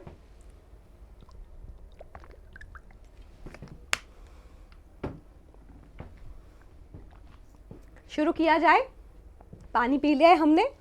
आई think you all are ready to let's start the new chapter. Chapter का नाम है मैटर, इसमें भी आ गया, is matter around us pure. ये बताते हैं, तुमने मैटर की डिफरेंट फॉर्म तो पढ़ ली, बट क्या मैटर हमेशा प्योर होता है? बोलो ऐसा कैसे? आपने पढ़ाया है, आपने बताया अच्छे से, प्योर के साथ साथ इम्प्योर भी होता है कि नहीं होता? बिल्कुल होता है। और याद करो, मैंने वन शॉट वीडियो में आपको डिटेल से पढ़ाया भी है ना। प्योर के साथ साथ इम्प्योर भी होता है। प्योर होते हैं हमारे सिर्फ एलिमेंट एंड कंपाउंड, एलिमेंट जो सिर्फ एक ही टाइप के पार्टिकल से, एक ही टाइप के एटम से मिलके बने होते हैं, और जो खुद सिंपलेस्ट सब्सटेंस है। अब आप आयन की मेटल को ले लो, कितना ही तोड़ दो, you will get ion atom only, कुछ नया थोड़ी ना मिल जाएगा। अगर आप हाइड्रोजन ले लो, कितना ही तोड़ दो, हाइड्रोजन के अलावा थोड़ी ना कोई और नया आइटम मिलेगा। तो एलिमेंट सिंपलेस्ट सब्सटेंस होते हैं, that simplest substance that you can not broke into a new substance, ठीक है। और सेम एटम के रिपीट होने से बनते हैं मेटल, नॉन मेटल, मेटलॉइड, इसके डिफरेंट टाइप है। मेटल आपको पता है, मेटल आर मेलिएबल, डक्टाइल, आप उसकी शीट बना सकते हो, आप उसकी वायर बना सकते हो। सोनोरस होती है, टन, स्कूल की घंटी, रिंगिंग साउंड प्रोड्यूस होती है उससे। उसके अलावा high melting and boiling point होता है, and they are generally solid. On the other hand non metal are generally comes with variety like solid, liquid, gas. अकेली लिक्विड जो मेरी मेटल है, दैट नॉन मेटल है, वो है ब्रोमीन, ठीक है। उसके बाद नॉन डक्टाइल, नॉन मेलिएबल होती है। और अगर मैं और बात करूँ नॉन मेटल की, तो आप ये देखो, हाइड्रोजन, नाइट्रोजन गैसेस के फॉर्म में भी प्रेजेंट है, कार्बन हो गया मेरा, फॉस्फोरस हो गया, सॉलिड भी होते हैं, ठीक है। अच्छा एक बात बताओ, इसमें बहुत सारी एक्सेप्शंस है। अगर मैं नॉन मेटल की बात करूं, हम बोलते हैं they are very poor conductor of heat and electricity, all right, but then we have exception, क्योंकि आपको पता है एक्सेप्शन और केमिस्ट्री का बहुत पुराना नाता है, and somehow we have to appreciate it, क्योंकि वहीं से मोस्टली क्वेश्चंस आते हैं पेपर में, तो अप्रिशिएट कर लें थोड़ा। यस जो कार्बन है ना, वो नेचर में अलग अलग फॉर्म में मिलता है, लाइक डायमंड एंड ग्रेफाइट, है ना। Diamond I know most of the people fight for it, मिल जाए कहीं से, चांदी हो जाएगी, चांदी तो छोटा वर्ड हो गया, माला माल हो जाएंगे, है ना। तो वो जो डायमंड है, that is something that's a good conductor of heat, और वो जो ग्रेफाइट होता है इसका form, that is a good conductor of electricity. Two exceptions that are equally important for us, या ऑल राइट देन। मेटेलॉइड की बात करते हैं। अगर मैं मेटेलॉइड बताऊं, मेटेलॉइड क्या होते हैं, नाम से पता चल रहा है, मेटेलॉइड, मेटल के साथ कुछ है, और मेटल के साथ क्या होता है, नॉन मेटल। अब बोलोगे क्या मैम मिक्सचर बना रहे हैं? नहीं, एलिमेंट है, एक ही सब्सटेंस है, प्योर सब्सटेंस है, लेकिन दो दो टाइप की प्रॉपर्टी कैरी करता है। It's like I am versatile, I am cool, I am not like metal, non metal, they are not like me, but I am like both of them, ठीक है। दोनों प्रॉपर्टी होती है metal की and non metal की, I have silicon, I have germanium, I have boron, some of the example of metalloid. Mixed property of metal and non-metal. metal की तरह थोड़ा shiny, malleable, I mean metal की तरह थोड़ा shiny भी हो सकते हैं, क्या बोलते हैं, lusher, और non-metal की तरह हो सकता है they won't be very good conductor of electricity. They won't be very good conductor of electricity. Mixed property. ठीक है, आपके लिए एक और सवाल है, जल्दी से बताओ, ऐसा मेटल जो पाम पे रखते ही पिघल जाता है, जल्दी से चलो मुझे आंसर दो. मीनवाइल आई एम लाइक ये शिमला क्यों बन गया है स्टूडियो में, शिमला बन गया है, बहुत ठंडी है. चलो मैं टेम्परेचर चेंज करती हूँ, आंसर दो मुझे जल्दी से, आंसर चाहिए. 22 डिग्री पे हमारा ये हाल है, तो इससे ज़्यादा पे क्या होगा. चलो देखते हैं वेदर इट इज़ हेल्पिंग और नॉट. मीनवाइल चलो आंसर दो, मिल गया आंसर मुझे, हाँ जी, चलो नॉट बैड. ऐसी मेटल जो पाम पे रखे पिघल जाती है, मतलब उसका मेल्टिंग पॉइंट बहुत कम है. Gallium is one of the example, है ना. 29 डिग्री सेल्सियस के आसपास टेम्परेचर है. मिक्सचर होता है इम्प्योर सब्सटेंस, ठीक है, इम्प्योर है कि मैं प्योर नहीं हूँ, और आई थिंक नेचर में मोस्टली सब्सटेंस इम्प्योर ही होते हैं. मिक्सचर मतलब मिक्स करके बनाए दो से ज़्यादा सब्सटेंसेस को, ठीक है. तो होमोजीनस और हेट्रोजीनस दो टाइप के मिक्सचर होते हैं. होमो का मतलब ही होता है सेम. जब आप दो या दो से ज़्यादा सब्सटेंस को आपस में मिक्स कर दो, and they won't be, mix करने के बाद भी they look like that there is one kind of a particle. इतना अच्छे से मिक्स हो गए अपने अंदर कि एक ही फेज में प्रेजेंट है, those are homogeneous mixture. Hetero का मतलब होता है डिफरेंट, डिफरेंट जीनस मतलब डिफरेंट फेज, जो आपस में अच्छे से मिक्स नहीं हो सकते, and I can see one of the particle in the other particle. पानी में नमक मिलाओ पूरी तरीके से घुल जाता है, वो होमोजीनस मिक्सचर है, because of the particle size of नमक विच इज सल्यूट, जो कम अमाउंट में डलता है, वो होता है सल्यूट. सल्यूट के पार्टिकल साइज का पूरा खेल है. अगर सल्यूट का पार्टिकल साइज 1 नैनोमीटर से कम हुआ, वो है मेरा true solution, actually homogeneous in nature. इतने छोटे हैं कि सॉल्वेंट के अंदर पूरी तरीके से मिक्स हो जाते हैं, सॉल्वेंट जो ज़्यादा अमाउंट में था, ठीक है. डिफरेंट फेज हेट्रोजीनस, जिनमें आप ट्राई करोगे मिक्स करने का, अच्छे से मिक्स नहीं होते. कोलॉइड आते हैं जिनका साइज है 1 से 100 नैनोमीटर, कि वो इतना छोटा है कि हम नेकेड आइज से तो शायद नहीं देख पाएंगे, पर वो अच्छे से मिक्स भी नहीं हो पाएगा. ट्रांसलूसेंट टाइप के सोल्यूशन बनेंगे कि हमें लगेगा होमोजीनस है, बट इतना पार्टिकल साइज को हम हेट्रोजीनस की कैटेगरी में ही रखेंगे. और सस्पेंशन जो होता है वो होता है ट्रू हेट्रोजीनस एक तरीके से, ठीक है. क्यों? क्योंकि इसमें पार्टिकल साइज 100 नैनोमीटर से ज़्यादा होता है, large enough to be seen by naked eyes. आप आंखों से देखने की कोशिश करोगे, पहचान लोगे. पानी में थोड़ा सा मिट्टी डाल दो, पहचान लोगे ना. Sand in water is your suspension. ये सवाल बहुत इंपॉर्टेंट तरीके से पूछा जाता है कि कंपाउंड में और मिक्सचर में क्या डिफरेंस है. तो मैं आपको बता दूं, कंपाउंड होता है जिसमें दो या दो से ज़्यादा एलिमेंट कंबाइन करेंगे in a fix proportion of mass, और जब वो कंबाइन करते हैं उनके बीच में होती है chemical reaction. And you all know chemical reaction gives a new substance with new property.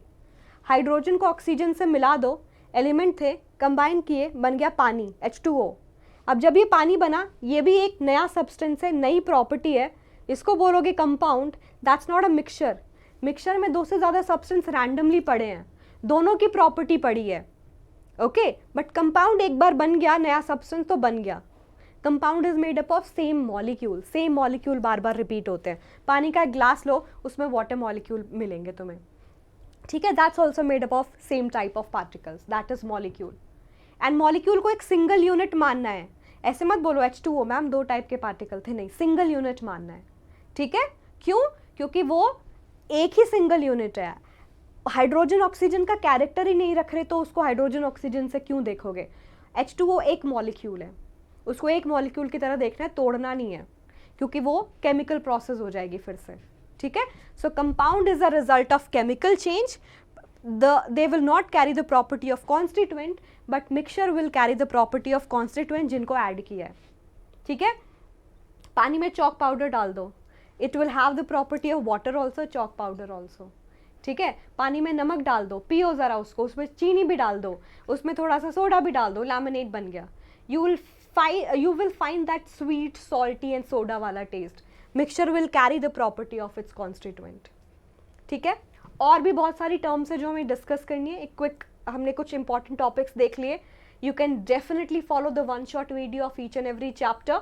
ठीक है, दोनों चैप्टर का हो गया है तो प्लीज़ उसको भी फॉलो कर लेना। We'll focus more here on some important terminologies, और बाकी की कुछ इंपॉर्टेंट चीज़ें हम क्वेश्चंस के थ्रू कर लेंगे। ठीक है, तो चलो 2 मार्कर्स के लिए तैयार हो? I think super ready, I think you all are super ready. चलो फिर शुरू करते हैं। What is a mixture, what are its various types? I think ये हमने डिस्कस कर लिया ऑलरेडी। मिक्सचर क्या है? जिसमें 2 या 2 से ज़्यादा सब्सटेंस को आप मिक्स करने की कोशिश करो। हाय नो, डरा दिया था हमें, सब एग्जिट हो जाता फिर से। 2 या 2 से ज़्यादा सब्सटेंस को मिक्स करने की कोशिश करो and they still carry the property of the constituent. They are able to mix, they are not be able to mix. 2 category होगी, होमोजीनस एंड हेट्रोजीनस। ठीक है, yes, and you can mix it in any proportion. पानी में 1 चम्मच नमक भी डाल सकते हो, 2 चम्मच भी डाल सकते हो, हमारी मर्जी। अपन डिसाइड करेगा कितना डालना है, कोई और नहीं डिसाइड करेगा, है ना। काश लाइफ में भी ऐसा होता, हम अपने सारे डिसीजन खुद ले पाते। बट आई थिंक जब तक we are minors, I think our parents know it better, but I am not a minor, but parents are still parents, है ना। यस, अगला सवाल करते हैं। सवाल है, what is the effect of change of temperature on the solubility of salt? बड़ा अच्छा सवाल है। आपने क्या किया, सॉल्ट को पानी में डाला, एक मिक्सचर बना लिया, टेम्परेचर का इस पे क्या इफेक्ट पड़ेगा? ये वाटर है, आपने इसमें सॉल्ट डालना है। सबसे पहले सॉल्युबिलिटी समझाती हूँ। ये मिक्सचर जब आप बनाते हो उससे रिगार्डिंग कुछ टर्म्स है जो आपको जाननी चाहिए, लाइक कंसंट्रेशन एंड सॉल्युबिलिटी। ठीक है, टर्म है लाइक कंसंट्रेशन एंड सॉल्युबिलिटी। जब आप एक सल्यूट को सॉल्वेंट में मिक्स करोगे, you are making a mixture, you should know these terms like how you are adding a solute into solvent. Concentration ये बताता है, मान लो मैं 2 तरीके के सोल्यूशन बना रही हूँ। एक मैंने अपने लिए चाय बनाई, जिस 250 ml चाय बनाई, खूब चाय पीने वाले हैं, टीचर हैं, 250 ml चाय बनाने में, लेकिन मैंने चीनी डाली 1/4 स्पून। भाई के लिए चाय बनाई 250 ml, उसके लिए डाली 2 चम्मच शुगर। तो आप देख रहे हो, एक फीका टेस्ट करेगा, एक बहुत मीठा टेस्ट करेगा। क्यों? सल्यूट का amount is a very dependable term. तो कंसंट्रेशन क्या कहती है कि आपने एक फिक्स अमाउंट ऑफ सॉल्यूशन को बनाने में कितना सल्यूट डाला है। जितना ज़्यादा सल्यूट डालोगे उतना ज़्यादा कॉन्सेंट्रेटेड सॉल्यूशन। भाई वाली चाय कॉन्सेंट्रेटेड थी, ज़्यादा चीनी वाली थी, मेरी नहीं। ठीक है, तो ये बताएगा amount of solute divided by amount of solution into 100। 100 क्यों? क्योंकि मैं परसेंटेज में निकाल रही हूँ कंसंट्रेशन, परसेंट पर 100 में। ठीक है, और अब ये 3 अलग अलग टर्म में निकालते हो, mass by mass, mass by volume और वॉल्यूम बाय वॉल्यूम। घबराना नहीं है इन टर्म से, ये आपके सल्यूट और सॉल्वेंट की स्टेट को बता रहे हैं। मास बाय मास का मतलब सल्यूट मास में लिया है, ग्राम में लिया है, सोल्यूशन भी मास में लिया है, ग्राम में लिया है। मास अपॉन वॉल्यूम, ये भी मास में लिया है, ये यहाँ पे जो सोल्यूशन है वो वॉल्यूम में लिया है, ml लीटर में लिया है। वॉल्यूम बाय वॉल्यूम, आपका सल्यूट भी पानी यानी कि लिक्विड फॉर्म में था, और आपका सोल्यूशन जो बने वो भी लिक्विड फॉर्म में था। जैसे अल्कोहल इन वाटर, पानी में आप अल्कोहल डाल दो, आप देख रहे हो बहुत सारी मूवी में अल्कोहल लेते हैं, पेग एंड पानी डालते हैं, वॉल्यूम बाय वॉल्यूम निकालोगे कि भाई कितना अल्कोहल है, कितना पानी है। ठीक है, ये है कंसंट्रेशन। लेकिन सॉल्युबिलिटी क्या बताती है? सॉल्युबिलिटी सैचुरेशन के बारे में बताती है। वो बताती है कि आप मान लो एक फिक्स अमाउंट ऑफ सॉल्वेंट ले लो, 100 ग्राम या 100 ml, उसमें आप मैक्सिमम कितना सल्यूट ऐड कर सकते हो। ठीक है, सॉल्युबिलिटी टेल्स अबाउट कि एक पर्टिकुलर टेम्परेचर पे what is the maximum amount of salute you can add in a solvent. Did you get the point? Solubility is the maximum amount of salute, maximum amount of solute that you can add in a fixed amount of solvent। ये देखो यहाँ पे solvent आया है, और क्योंकि book कहती है 100 ग्राम में निकालो या 100 ml में निकालो, तो उस 100 से आप मल्टीप्लाई कर देते हो 100 में निकालने के लिए कि सॉल्वेंट का अमाउंट 100 मैंने स्पेसिफाई कर दिया। और आप एक टर्म जरूर लिख दो, एट दैट टेम्परेचर, क्योंकि सॉल्युबिलिटी टेम्परेचर डिपेंडेंट होती है। मान लो आपने एक ग्लास में 3 चम्मच शुगर डाली, मिक्स हो गई, आप फिर 3 डाली, अब मिक्स होने बंद हो गई। जब आप उसको हीट करोगे वो मिक्स हो जाएगी ना। Solubility is directly proportional to temperature most of the time. जितना ज़्यादा आप हीट करोगे, टेम्परेचर दोगे, पार्टिकल की काइनेटिक एनर्जी बढ़ी, काइनेटिक एनर्जी से इधर उधर जाएंगे, कुछ नई जगह इसके अंदर डेवलप हो जाएगी, उसको नई जगह मिलने से सॉल्ट के पार्टिकल उसके अंदर चले जाएंगे। तो सॉल्युबिलिटी जितनी ज़्यादा कब होगी? जब टेम्परेचर उतना ही बढ़ेगा, उतना ज़्यादा पार्टिकल्स को उसके अंदर मिक्स करोगे। मान लो मैं रूम टेम्परेचर पे 100 ml पानी में 36 ग्राम सॉल्ट ऐड कर सकती हूँ। अगर मैंने टेम्परेचर बढ़ा दिया 80 डिग्री सेल्सियस, तो हो सकता है 40 ग्राम ऐड कर सकूँ। समझ रहे हो? डायरेक्टली प्रोपोर्शनल वही सवाल है। समझे? तो एक पंथ 2-3 काज, बहुत सारे काज कर लिए हमने, तो बहुत सारी इंपॉर्टेंट चीज़ें डिस्कस कर ली। ठीक है, 3 मार्क के सवाल पे आए। रेडी? रेडी स्टडी गो। हाँ जी बोल दो, सब बढ़िया चल रहा है? हाँ हाँ जी, चलो अगला सवाल करते हैं। What is the Tyndall effect, which kind of a solution show it. 3 तरीके के सोल्यूशन हमने डिस्कस किए। ट्रू सोल्यूशन जिनका नेचर ट्रू है, जो होमोजीनस है नेचर में, बिकॉज पार्टिकल साइज इतना छोटा है कि वो ट्रू दिखते हैं हर जगह से एक जैसे। ठीक है, फिर है मेरे पास कोलॉइड और फिर है मेरे पास सस्पेंशन। अगर मैं इसको कंपेयर करूं तो जो टिंडल इफेक्ट है, टिंडल नाम के साइंटिस्ट ने दिया था, आई थिंक जॉन टिंडल, फिर भी देख लेना जॉन है या क्या है। प्रॉपर्टी होती है हेट्रोजीनस मिक्सचर की, क्योंकि व्हाट इज टिंडल इफेक्ट? आपके पास कोई सोल्यूशन है, आप उसमें से लाइट पास कर रहे हो, अगर उस सोल्यूशन के अंदर सोल्यूट पार्टिकल इतने छोटे हैं कि लाइट उसको फील ही नहीं कर पाई, वो सीधी चली जाएगी। जब तक लाइट स्कैटर नहीं होती हमें वो चीज़ दिखाई नहीं देती, क्योंकि लाइट स्कैटर हो तक हम तक पहुंचती है, तो वो चीज़ अंदर का जो सोल्यूशन है ना वो विजिबल नहीं होगा हमारे लिए। तो ट्रू सोल्यूशन में पार्टिकल साइज बहुत छोटा है। लेकिन कोलॉइड और सस्पेंशन में, सस्पेंशन भी ऐसा जिसमें पार्टिकल अच्छे से मिक्स हो। पानी में जब तुम मिट्टी डालोगे ना, उसको मिक्स करके रखो, क्योंकि वो तो नीचे बैठ जाती है, तब नहीं काम चलेगा। कोलॉइड के अंदर और सस्पेंशन के अंदर पार्टिकल्स फैले हुए हैं, सस्पेंडेड है, जब लाइट उस पर पड़ेगी स्कैटर हो जाएगी, it will reach to us and the path will be visible. So Tyndall effect is the scattering of light and making the path visible. Now you know the property of colloid in suspension, but specifically colloid, क्योंकि उसके particle जो हैं वो पड़े बहुत अच्छे से suspended रहते हैं। सस्पेंशन के तो फिर भी धीरे धीरे सेटल होने लगते हैं। ठीक है, अब बता दो, बढ़िया है? क्या आपको पूरे 3 नंबर मिलने चाहिए इसमें कि नहीं मिलने चाहिए? चलो दे दें क्या 3 नंबर? दे दूं? पूरा स्कोर कैलकुलेट करते रहो, इसीलिए बोला था नोटबुक पेन लेके बैठो, कभी पता चले मैं बोल रही हूँ तुम्हें। क्या करना है हमें? ऐसा नहीं होना चाहिए। ऐसा बिल्कुल नहीं होना चाहिए। कहाँ थे हम, क्या कर रहे थे? ऐसा नहीं होना चाहिए। ठीक है, कैलकुलेट करते रहो। ठीक है, बढ़िया सवाल आया, चलो सॉल्व करने की कोशिश करो। बीच बीच में थोड़ा पानी पीते रहेंगे हम। मन की शक्ति तन की शक्ति, बॉर्नवीटा नहीं, water. Keep hydrated, stay hydrated. बढ़िया सवाल, बट बहुत इजी सवाल। सवाल है, to make a saturated solution 36 gram of sodium chloride is dissolved in 100 gram of water at 293 kelvin.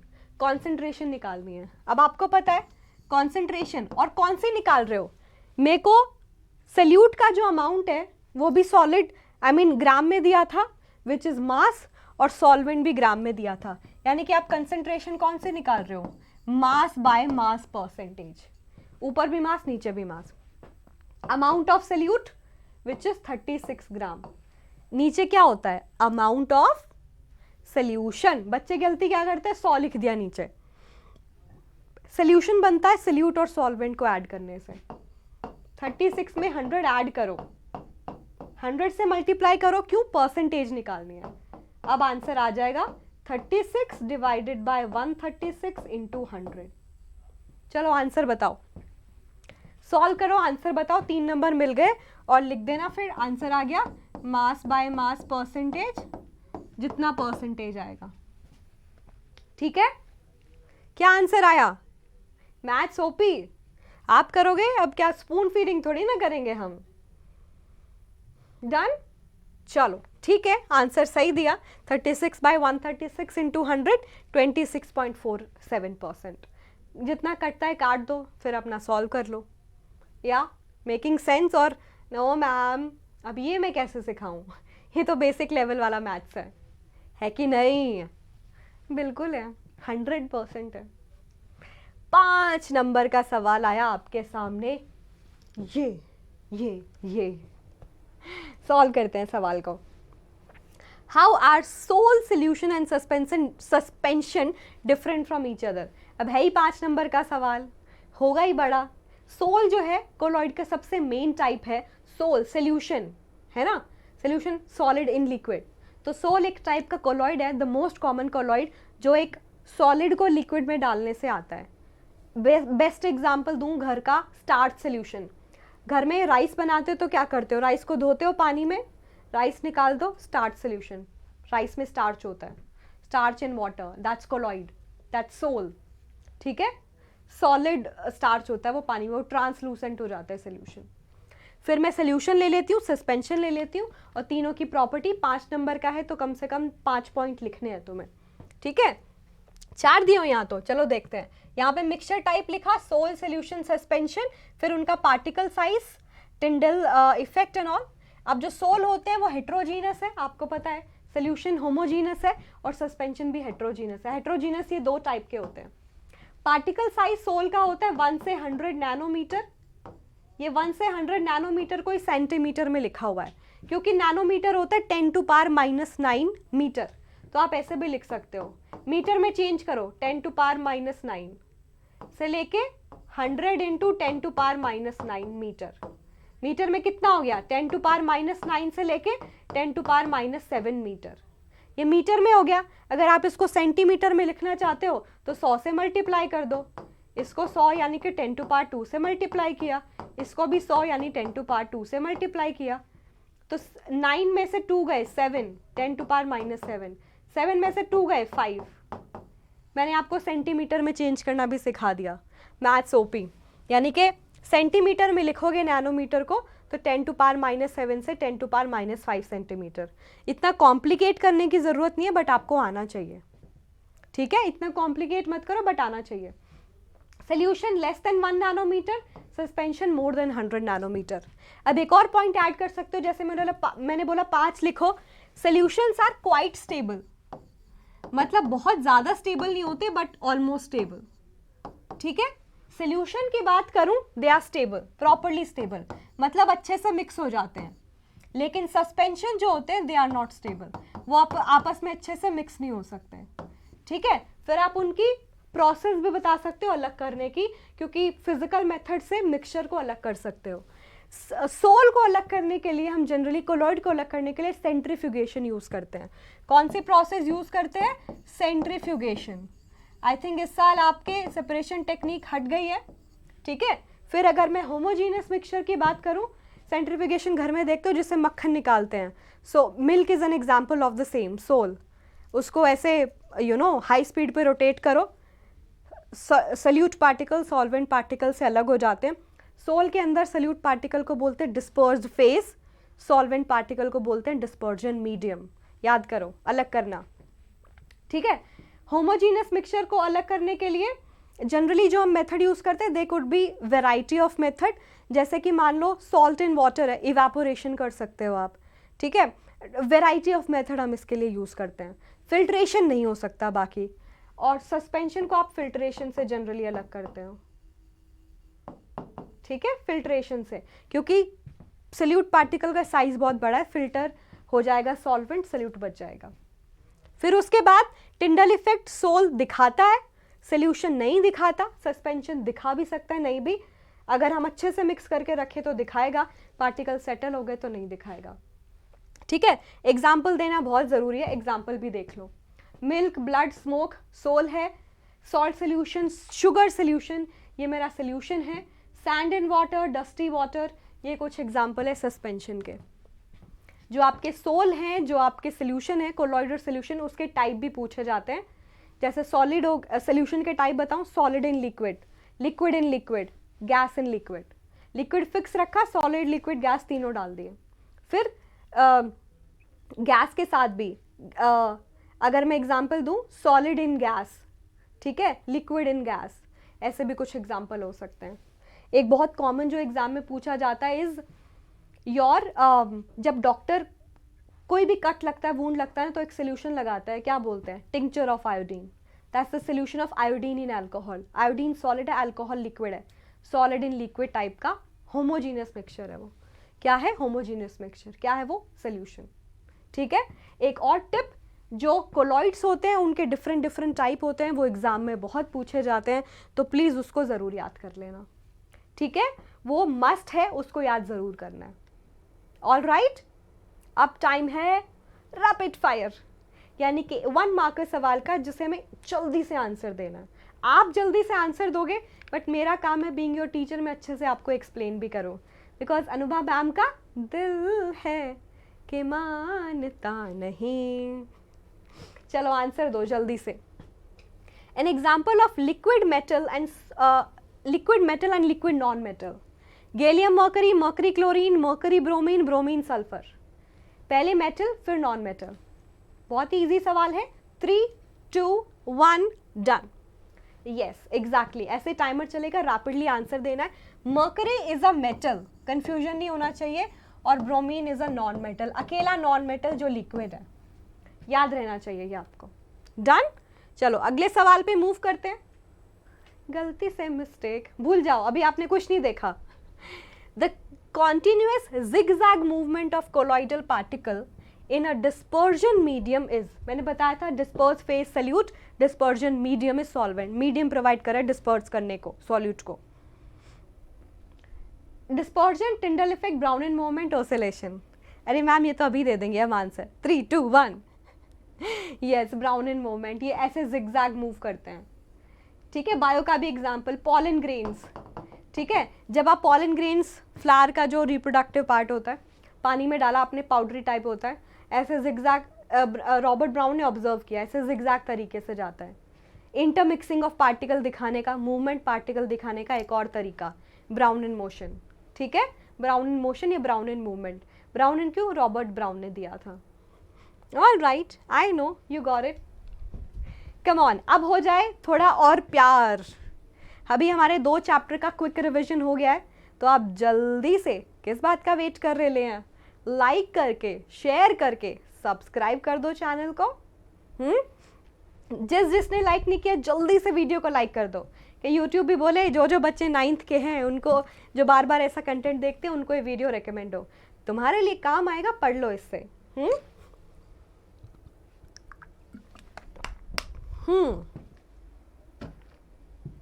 काम आएगा, बहुत ही ज़रूरी है। ठीक है। यस, और शेयर क्यों करना है? सबका भला करना ज़रूरी है, सबका भला करेंगे हमारा भी भला होगा। यस, चलो यहाँ पे मैं देख रही हूँ आपका सेशन। हाँ, गुड, तैयार, ready, army, atoms army. Okay, 3rd chapter है हमारा एटम्स एंड मॉलिक्यूल्स। आधा ऐड किया है। आधा क्यों ऐड किया है? क्योंकि इतना पढ़ लो, काफ़ी है। क्यों? क्योंकि इतना ही पढ़ाया है मैंने, जो नहीं पढ़ाया उसका मैं क्विक रिवीजन कैसे करा दूं। और जनरली सितंबर मिड टर्म में इतना ही सिलेबस आता है। आई थिंक मोस्टली स्कूल में तो 2 ही आते हैं, बट क्योंकि बच्चों ने बोला इसको भी इंक्लूड कर लेना, मैंने इसके भी इंपॉर्टेंट चीज़ें डाल दी। ठीक है। एटम्स एंड मॉलिक्यूल्स क्या बताते हैं कि जो अब तक तुमने मैटर पढ़ा है, उसके टाइप्स पढ़ी है, ये मैटर किससे बनता है? एटम्स एंड मॉलिक्यूल से बनता है। These are the smallest particle. Atom is the smallest particle. Atom को कंसिस्ट करके मॉलिक्यूल्स बनते हैं। ठीक है। एटम जो एग्जिस्ट करेंगे, तुम्हें भी पता, उसका एटॉमिक मास होगा, और मॉलिक्यूल जो एग्जिस्ट करेंगे उनका मॉलिक्यूलर मास होगा। ठीक है। अब एटम के मास को निकालना ना थोड़ा सा मुश्किल होता है, और ऐसा मुश्किल क्यों होता है वो एटम का मास निकालना? क्योंकि एटम का मास बहुत छोटा है। जैसे हाइड्रोजन एटम के मास की बात करूं, उसके मास की वैल्यू पता है इतनी खतरनाक सी आती है, 1.67 इंटू 10⁻⁻24 ग्राम।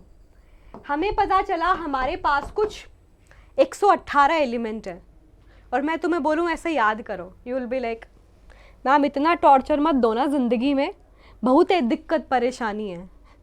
ठीक है। तो इस नाम पे साइंटिस्ट ने भी ये सोचा, ऐसे मास याद करना, एग्जैक्ट मास एटम का याद करना बहुत मुश्किल हो जाएगा, इसलिए हम पढ़ते हैं रिलेटिव एटॉमिक मास। ठीक है। और रिलेटिव एटॉमिक मास क्या कहता है, रिलेटिव किसी के कंपैरिजन में।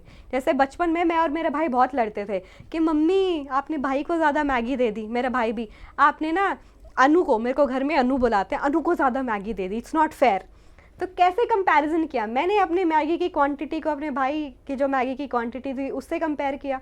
Noodles, you know, it's not like I M promoting it because you know may be not good for health if you eat it too much, but you got the point right. Comparison किया। वैसे ही हमें वो reference चाहिए comparison करने के लिए, और वो रेफरेंस ऑफ कंपैरिजन हम कार्बन को मानते हैं। हाइड्रोजन ऑक्सीजन को भी माना गया, but due to some reasons हम उसको अवॉइड कर चुके हैं। ठीक है, साइंटिस्ट की लड़ाई हो गई। कार्बन को इसलिए माना गया क्योंकि कार्बन सबके साथ रिएक्टिव भी है, कंपेरेबल भी है, और एक अच्छा सा होल नंबर निकाल के देखता है which is easy to compare.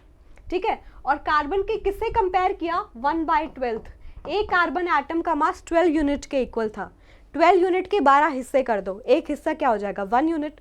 उस 1 यूनिट को कंसिडर किया गया। तो रिलेटिव एटॉमिक मास के लिए जो हम रेफरेंस लेते हैं वो रेफरेंस ये है, 1/12 of mass of a C12 atom. Carbon का ऐसा एटम जो 12 यूनिट मास कैरी करता था, क्योंकि कार्बन 3 तरीके से प्रेजेंट होता है नेचर में। अगले चैप्टर में पढ़ाऊंगी कार्बन 12, कार्बन 13, 14, आइसोटोप का कॉन्सेप्ट, कि एक ही एटम के डिफरेंट मास भी हो सकते हैं। ये वाला एटम उठाया जिसका 12 मास था, मान लो 12 kg का तरबूज था, उसके 12 हिस्से कर दो इक्वल, एक हिस्सा 1 kg का होगा। सोचो 1 kg तरबूज खाना टू मच हो जाएगा, but you got my point. तो 1/12 जब इसका हिस्सा कर दोगे 1 यूनिट आएगा, इसको पॉइंट ऑफ रेफरेंस मानते हैं। ठीक है, 1 unit, U is the unified mass, वो यूनिटी मास जो हमने यूज किया है कंपैरिजन के लिए। इसको पहले बोलते थे 1 AMU, पहले क्या बोलते थे, 1 AMU। AMU बोले तो atomic mass unit, atomic mass की यूनिट। ठीक है, इसको कंपैरिजन करोगे किसी भी एटम से जिसका मास निकालना है, तो कंपैरिजन होगा कैसे, मैं आपको यहाँ लिख देती हूँ भाई। जिससे कंपेयर करना है उसको नीचे लिखो, 1/12 of mass of C12 atom. जैसे मुझे पता था कि मेरी जो मैगी है वो भाई की मैगी से कम है, मैंने अपनी मैगी की क्वांटिटी यहाँ लिखी, भाई की यहाँ। पता चला कि भाई की मैगी मान लो मेरी थी 100 ग्राम, उसकी थी 150 ग्राम, तो मैं क्या लिखूंगी, 150/100। तभी पता चला कितना डिफरेंस था, कितना टाइम्स का डिफरेंस था। तो ये कार्बन का मास लिखा, ये उस एटम का मास लिखा, मास ऑफ एन एटम, जो कि मुझे गिवन था। गिवन एटम का मास यहाँ पे ऊपर लिख दिया। जैसे हाइड्रोजन के केस में यही लिखूंगी, 1.67 × 10⁻24 ग्राम ऊपर, ये एक्चुअल मास है, पर मैं इसको किससे कंपेयर करूंगी, इससे 1/12 of mass of C12 atom, जो मेरा 1 यूनिट है, यूनिफाइड मास है, जिसकी वैल्यू होती है 1.66 10⁻24 ग्राम।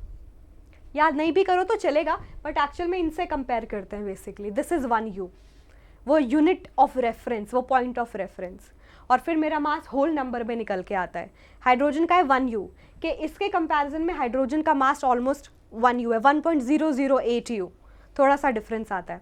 सोडियम का मास आता है 23U, सोडियम का मास 23 टाइम्स ज़्यादा हैवी है उस 1 यूनिट से। ये पॉइंट ऑफ रेफरेंस होता है।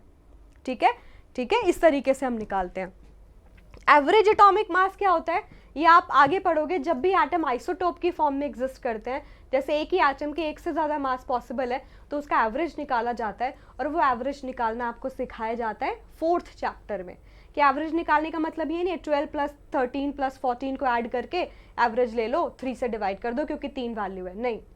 उनका नेचर में अमाउंट कितना है उस पर भी डिपेंड करेगा, अबंडेंस कितनी है, रेशियो ऑफ अमाउंट कितना है, वो हम 4th चैप्टर में पढ़ते हैं। ठीक है, और यही रीज़न है कुछ एटम का मास फ्रैक्शन में आता है। जैसे क्लोरीन का मास आप पढ़ते हो ना 35.5U, वो इसी रीज़न से आया क्योंकि क्लोरीन आइसोटोप एक से ज़्यादा, उसके जो एटम है एक से ज़्यादा टाइप का मास कैरी करते हैं, और उनका एवरेज लेने में मास फ्रैक्शन में आ जाता है। सिखाऊंगी 4th चैप्टर में। ठीक है, इसी तरीके से मॉलिक्यूल, मॉलिक्यूल के मास को मॉलिक्यूलर मास, मॉलिक्यूल कैसे बनता है, जब डिफरेंट एटम एक दूसरे के साथ कंबाइन हो जाते हैं एक फिक्स रेशियो में। जैसे कि हाइड्रोजन है, वो ऑक्सीजन से कंबाइन होगा, बनाएगा वाटर। एक लॉ इसके बारे में हम पढ़ते हैं, which is law of definite proportion, given by Joseph Proust, हमारे जेपी भैया। उन्होंने क्या बताया कि जब आप डिफरेंट एलिमेंट्स को ऐड करके कंपाउंड बनाते हो, compound is made up of molecule, water एक कंपाउंड है जो बना है H2O मॉलिक्यूल से, उनके बार बार रिपीटेशन से।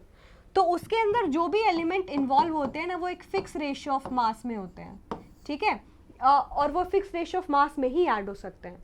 इस लॉ को डेफिनेट प्रोपोर्शन या फिक्स प्रोपोर्शन बोलते हैं। जोसेफ प्राउस ने दिया था कि हाइड्रोजन ऑक्सीजन इस मास के रेशियो में ऐड होंगे तभी पानी बनेगा, ठीक है। तो ये एक हाइड्रोजन का मास 1, 2 का 2 यूनिट, एक ऑक्सीजन का मास होता है 16 unit. I still suggest you कि कम से कम 20 एटम के मास आपको एटॉमिक नंबर और मास नंबर दोनों याद होने चाहिए।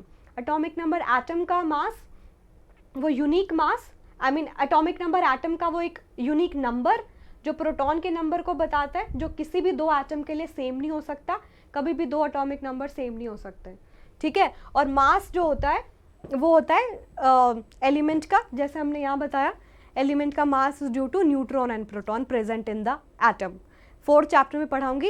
एटम सबसे छोटा पार्टिकल नहीं होता, एटम के अंदर इलेक्ट्रॉन, प्रोटॉन, न्यूट्रॉन एग्जिस्ट करते हैं, ठीक है।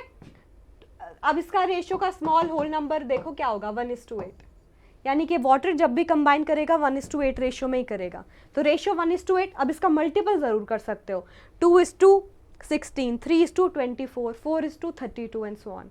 यानी कि ये रेशियो 1 ग्राम 8 ग्राम से रिएक्ट करेगा, 2 ग्राम 16 ग्राम से रिएक्ट करेगा hydrogen oxygen and so on. एक और लॉ जो आप पढ़ते हो, law of conservation of mass. Law of conservation of mass क्या कहता है कि mass should be conserved, mass should be fix, mass should not be changed. कि जब भी आप कोई केमिकल रिएक्शन करोगे, जब भी आप कोई केमिकल रिएक्शन करते हो, मान लो मैं बोलती हूँ कि जिंक ने कॉपर सल्फेट के साथ रिएक्ट किया और बना दिया जिंक सल्फेट और कॉपर। जब भी आप एक केमिकल रिएक्शन करते हो तो प्लीज़ ध्यान रखना, जितना रिएक्टेंट का मास आएगा उतना ही प्रोडक्ट का मास आता है। और मास इसलिए सेम होता है, यही law of conservation of mass है कि मास एक केमिकल चेंज के थ्रू भी कंजर्व रहता है, क्योंकि एक केमिकल चेंज होता है due to rearrangement of atom. Atom rearrange होकर नए सब्सटेंस बना के दे देते हैं। तो अगर दोनों साइड एटम सेम रहेंगे तो मास भी सेम रहेगा। अगर एटम सेम नहीं है तो हम एटम को सेम बनाते हैं। कैसे बनाते हैं एटम को सेम? दोनों साइड बैलेंसिंग करके एटम की। आप 1 kg का वेट रखोगे एक साइड और आप एप्पल लेने गए, दूसरी साइड उसको 1 kg कब पता चलेगा? जब वो इक्वल हो गए। इन सेम वे दोनों साइड मास कब इक्वल होगा? जब दोनों साइड एटम इक्वल होंगे। और एटम को equal banana is the balancing of chemical reaction. ठीक है, किसने दिया था बताओ, किसने दिया था? एंटोइन लेवॉइजर। किसने दिया था? Antoine Lavoisier. ठीक है। अब ये जो मॉलिक्यूल जिसके बारे में मैं बता रही थी, मान लो ये एक मॉलिक्यूल है, ये एक मॉलिक्यूल है कॉपर ऑक्साइड। मॉलिक्यूल के मास को कैसे निकालते हैं? वही मॉलिक्यूल का मास भी कम होगा कि उसके मास को कंपेयर करोगे 1/12 ऑफ C12 एटम। बट ऐसे निकालना बहुत बड़ा काम हो जाएगा, बहुत मुश्किल काम हो जाएगा। हमें क्या करना है? काम को बनाना है आसान। काम को आसान बनाना है। काम को आसान कैसे बनाओगे? एटम के मास को निकालना सीख गए हो रिलेटिव टर्म में, एटम के मास को ऐड कर दो जो भी इन्वॉल्व हुए, मॉलिक्यूल का मास आ जाएगा, लेकिन रिलेटिव टर्म में, रिलेटिव एटॉमिक मास। ठीक है, तो मान लो कॉपर ऑक्साइड का मास निकालोगे कॉपर और ऑक्सीजन के एटम के मास को ऐड करके। इतना नहीं पूछेगा, अगर पूछेगा तो वो दे देगा। ठीक है, 20 से ज़्यादा अगर कोई भी एटॉमिक नंबर का एलिमेंट इन्वॉल्व हुआ उसका मास वो दे देगा। मान लो वो बोले तुमसे H2SO4 का रिलेटिव मास बताओ, रिलेटिव मॉलिक्यूलर मास, तो आप कैसे बताओगे H2SO4 का रिलेटिव मॉलिक्यूलर मास? एक हाइड्रोजन एटम का 1 यूनिट, 2 हाइड्रोजन एटम का 2 यूनिट, एक सल्फर एटम का मास होता है 16 यूनिट, एक ऑक्सीजन 32 यूनिट। ठीक है, एक ऑक्सीजन एटम का मास 16, 4 का हो जाएगा 64। याद रखना एटॉमिक नंबर और मास नंबर में ऑलमोस्ट डबल या डबल से थोड़ा ज़्यादा का डिफरेंस होता है। जो भी एटॉमिक नंबर होगा मास उसका डबल या डबल से थोड़ा ज़्यादा होगा। ऑक्सीजन का एटॉमिक नंबर है 8, मास है 16। सल्फर का एटॉमिक नंबर है 16, मास है 32, डबल डबल प्लस समथिंग। ठीक है, तो अब इनको ऐड कर दो, 64 प्लस 32 प्लस 2 98 आ जाएगा। यानी कि सल्फ्यूरिक एसिड का रिलेटिव मास कितना है? Molecular mass 98 unit. यू वो unified mass. Does it make sense? I hope yes. बता दो कमेंट्स में यस मैम। एक ये वाला इमोजी भी हो जाए, थम्स अप वाला। All good ma'am, all fine, we are enjoying it. Okay, अब ये जो मॉलिक्यूल्स है ना स्टूडेंट्स, ये एक ही एटम से तो नहीं बनते, बहुत सारे एटम होते हैं. उसके लिए एक टर्म आप पढ़ते हो atomicity. What is atomicity of molecule? Atomicity होती है number of atoms in a molecule. Monoatomic molecule, monoatomic मतलब जो एक ही एटम होता है, तो वो मॉलिक्यूल होगा ही नहीं. जितने आपकी नोबल गैस होती है, यानी कि जो इनर्ट है नेचर में, किसी से रिएक्ट ही नहीं करती, वो मोनोएटॉमिक. मोनो का मतलब वन, हीलियम, नियॉन, आर्गन, ऐसा. जितने भी आपकी मेटल्स होती है, मेटल्स भी मोनोएटॉमिक होती है. Sodium, potassium, platinum, silver, gold, सारी की सारी मेटल भी मोनोएटॉमिक होती है. ठीक है. डायटॉमिक जो दो एटम से मिलके मॉलिक्यूल बनता है, जैसे हाइड्रोजन, नाइट्रोजन, ऑक्सीजन. ट्राइटॉमिक जो तीन एटम से बनता है, जैसे ओजोन. तीन से ज़्यादा जब भी एटम इन्वॉल्व होते हैं उसको पॉलीएटॉमिक बोल देते हैं. पॉली का मतलब मैनी, जो बहुत सारे एटम से बनता है. फॉस्फोरस P4 की तरह एग्जिस्ट करता है. Phosphorus exist in the nature like P4. This is tetratomic, चार एटम. सल्फर एग्जिस्ट करता है S8, 8 एटम जुड़ के सल्फर का एक मॉलिक्यूलर टाइप का स्ट्रक्चर देते हैं. ठीक है. सेम एटम है तो ये एक एलिमेंट है. मॉलिक्यूल दो तरीके के हो गए, मॉलिक्यूल ऑफ एलिमेंट और molecule of compound. Molecule of element वो मॉलिक्यूल जो सेम एटम से बनते हैं, मॉलिक्यूल ऑफ एलिमेंट, क्योंकि एलिमेंट सेम एटम होता है. मॉलिक्यूल ऑफ कंपाउंड जो मॉलिक्यूल डिफरेंट एटम से बनेंगे, जैसे कि वाटर. ठीक है, डिफरेंट एटम से बना है. ये मॉलिक्यूल कंपाउंड का था, ये जो मॉलिक्यूल हैं ये एलिमेंट के हैं. Does it make sense to you? I am sure yes. I hope I am not talking gibberish कि मैम ये क्या बोल दिया. आप रिप्ले बोर्ड में रिपीट करके भी देख सकते हो. That will be beneficial as well. जल्दी से क्वेश्चन किए जाए थोड़े. रेडी? हाँ जी बोल दो एक बार चैट में. हाँ जी ma'am, we are super ready. मैं यहाँ बर्फ़ से, ऐसा लग रहा है शिमला में आ गई हूँ. बैंगलोर में बर्फ़ पड़ रही है. मेरे को बहुत ठंड लगती है, क्या करूँ. एसी का टेम्परेचर लग रहा है कम ही नहीं हो रहा है. कोई तो दुश्मनी निकाल रहा है. 2 मार्कर्स क्वेश्चन सॉल्व करते हैं पहले, फिर 3 मार्कर, 5 मार्कर्स, फिर 1 मार्कर्स रैपिड फायर. याद रखना है मेंटी नहीं कर रहे हैं हम, वी क्विज करेंगे. और we quiz as an assignment डाला है, जिनके सारे के सारे सवालों का आंसर आप चैट में मुझे देंगे as a homework. Name 2 scientist who establish the law of chemical combination. Easy peasy है ना, इजी पीजी है ना. अरे मैम ये तो मक्खन जैसा स्मूथ ऐसा सवाल, हमारे मुंह से आंसर ऐसे निकल रहा है. एक हमारा law of conservation of mass था जो दिया था एंटोइन लेवॉइजर ने, है ना. Law of conservation of mass, Antoine Lavoisier. ठीक है, इसके पीछे ऐसे दो भी थे. उसके बाद जो मेरा दूसरा लॉ था वो कौन सा था? Law of definite proportion, constant proportion, जो दिया था हमारे जोसेफ भैया ने, जोसेफ प्राउस्ट.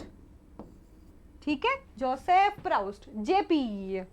या बिल्कुल सही. नाम भी बताना है, ठीक है, कोई कंजूसी नहीं चलेगी. कभी आप लॉ का नाम नहीं बताओ. Law of conservation of mass and definite proportion. 1 mark, 2 नंबर तुम्हारे. Got it? चलो अगला सवाल. अरे आता है ये तो तुम्हें. Define atomicity, give an example of a triatomic molecule. Atomicity is the number of atoms in a molecule. So एक ऐसा बताना जो ट्राई एटॉमिक हो, जिसमें 3 एटम इन्वॉल्व हो. CO2, 1 कार्बन 2 ऑक्सीजन, है ना. 2 नंबर मिल गए. ठीक है, बढ़िया सवाल था, आसान सवाल था. 3 मार्कर्स पे आ जाए. चलो 3 मार्कर सवाल भी करेंगे क्योंकि करना है, हमारा फर्ज है, कर्तव्य है, धर्म है हमारा. बढ़िया सवाल. इससे हम एक और टॉपिक कर रहे हैं, कवर कर लेते हैं कि जो एटम है ना वो कैसे एग्जिस्ट करते हैं. एटम जब एग्जिस्ट करते हैं ना, एक थोड़ी ना होगा, बहुत सारे मल्टीपल एटम्स एक साथ एग्जिस्ट करते हैं. किसी एक एलिमेंट के अंदर मिलियन ऑफ एटम्स प्रेजेंट होते हैं. बट उस एलिमेंट को हम प्रेजेंट कैसे करते हैं? उसके सिंबल से, एटॉमिक सिंबल से. Atomic symbol is the notation of 1 atom of that element. ठीक है, या 1 मोल ऑफ दैट एलिमेंट, ऐसे भी बोल सकते हैं. बहुत सारे साइंटिस्ट ने जो हमारे डाल्टन जी थे ना, उन्होंने डाल्टन एटॉमिक थ्योरी भी दी, बड़ा कॉम्प्लिकेट कर दिया. कैसे? ऐसे डायग्राम से बना के कि देखो इस डायग्राम को सॉलिड कर दो, पूरा डार्क कर दो, वो बन गया कार्बन, ठीक है, मत करो वो बन गया हाइड्रोजन। बड़ी ही कंफ्यूजन हो गई थी। तो बर्जीलियस नाम के साइंटिस्ट ने बोला कि आसान करते हैं, एलिमेंट का पहला वर्ड या दूसरे का कॉम्बिनेशन, पहला या तीसरे वर्ड का कॉम्बिनेशन ऐसे ले सकते हो, या खाली पहला वर्ड। बट कुछ कुछ नेम हमें लाने पड़े लैटिन नेम से, क्योंकि उनको वहाँ पे वो पहले डिस्कवर हुए थे, वो नाम पहले चल रहे थे। तो कुछ एलिमेंट के नेम अभी भी लैटिन नेम से बुलाए जाते हैं और सिंबल लैटिन नेम से दिए जाते हैं, ठीक है। तो चलो इसको आइडेंटिफाई करते हैं, कौन कौन से सिंबल सही है, कौन कौन से गलत है। जब भी हम सिंबल लिखते हैं पहला वर्ड हमेशा बड़ा होता है, दूसरा छोटा होता है, तो ये गलत हो गया। कोबाल्ट का सिंबल होता है ये, अगर ये मैं बड़ा लिख रही हूँ, ये ऑक्सीजन है, ये कार्बन है, मतलब ये कार्बन मोनोऑक्साइड है, ये कंपाउंड है, ठीक है। कार्बन सही है, एल्यूमिनियम फिर से गलत, दूसरा वर्ड छोटा होता है। ऐसे कभी ऐसी स्टूपिड मिस्टेक मत कर देना, ऐसी स्टूपिड गलती बिल्कुल नहीं करनी, ठीक है। हीलियम सही लिखा है, पहला और दूसरा वर्ड। सोडियम एकदम गलत, बाबू मशाई एकदम गलत। क्या बाबू राव क्या कर रहे है? सोडियम तुम्हें लगा यहाँ से, नहीं, नेट्रियम उसके लैटिन नेम से आया था। आयन नहीं, वो भी लैटिन नेम से आया था, Fe विच इज फेरम, ठीक है। मुझे जल्दी से गोल्ड का लैटिन नेम बताओ, गोल्ड का लैटिन नेम बताओ। गोल्ड का लैटिन नेम है Au, ऑरम। सिल्वर का लैटिन नेम है आपके Ag मैम, ये सिल्वर है। Ag बेसिकली क्या है? आर्जेंटम। Ag बेसिकली क्या है? आर्जेंटम, ठीक है। मर्करी Hg, हाइड्रेगायरम या hydrargyrum, G sounds better I guess, hydrargyrum, okay. 5 mark सवाल आया हमारी स्क्रीन पे ये, और भैया बड़ा सवाल है ये, बड़ा ही बड़ा सवाल है। सवाल है state the postulates of Dalton theory. चलो शुरू हो जाओ।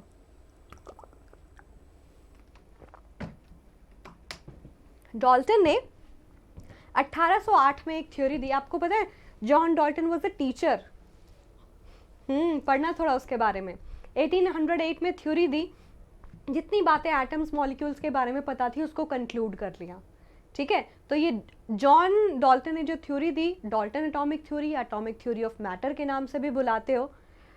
सारी बातें कुछ थ्योरी है ये, मतलब ऑल द पॉइंट्स मे और मे नॉट बी ट्रू, और दुख की बात यह है कि most of the points are not true any more. उस टाइम सही थे बट साइंटिस्ट ने रिसर्च की और मोस्टली बातें गलत प्रूव हो गई। क्या क्या था? सबसे पहले all matter is made up of very tiny particle called atoms that can take part in a chemical reaction, correct. But अभी तुम्हें पता है कि एटम के अंदर इलेक्ट्रॉन, प्रोटॉन, न्यूट्रॉन भी होते हैं, उससे भी छोटे पार्टिकल होते हैं। हमें सिर्फ थ्योरी से मतलब है, लिखना यही है। मैं साइड में तुम्हें एक्स्ट्रा चीजें बता रही हूँ, ड्रॉबैक्स बता रही हूँ थ्योरी की।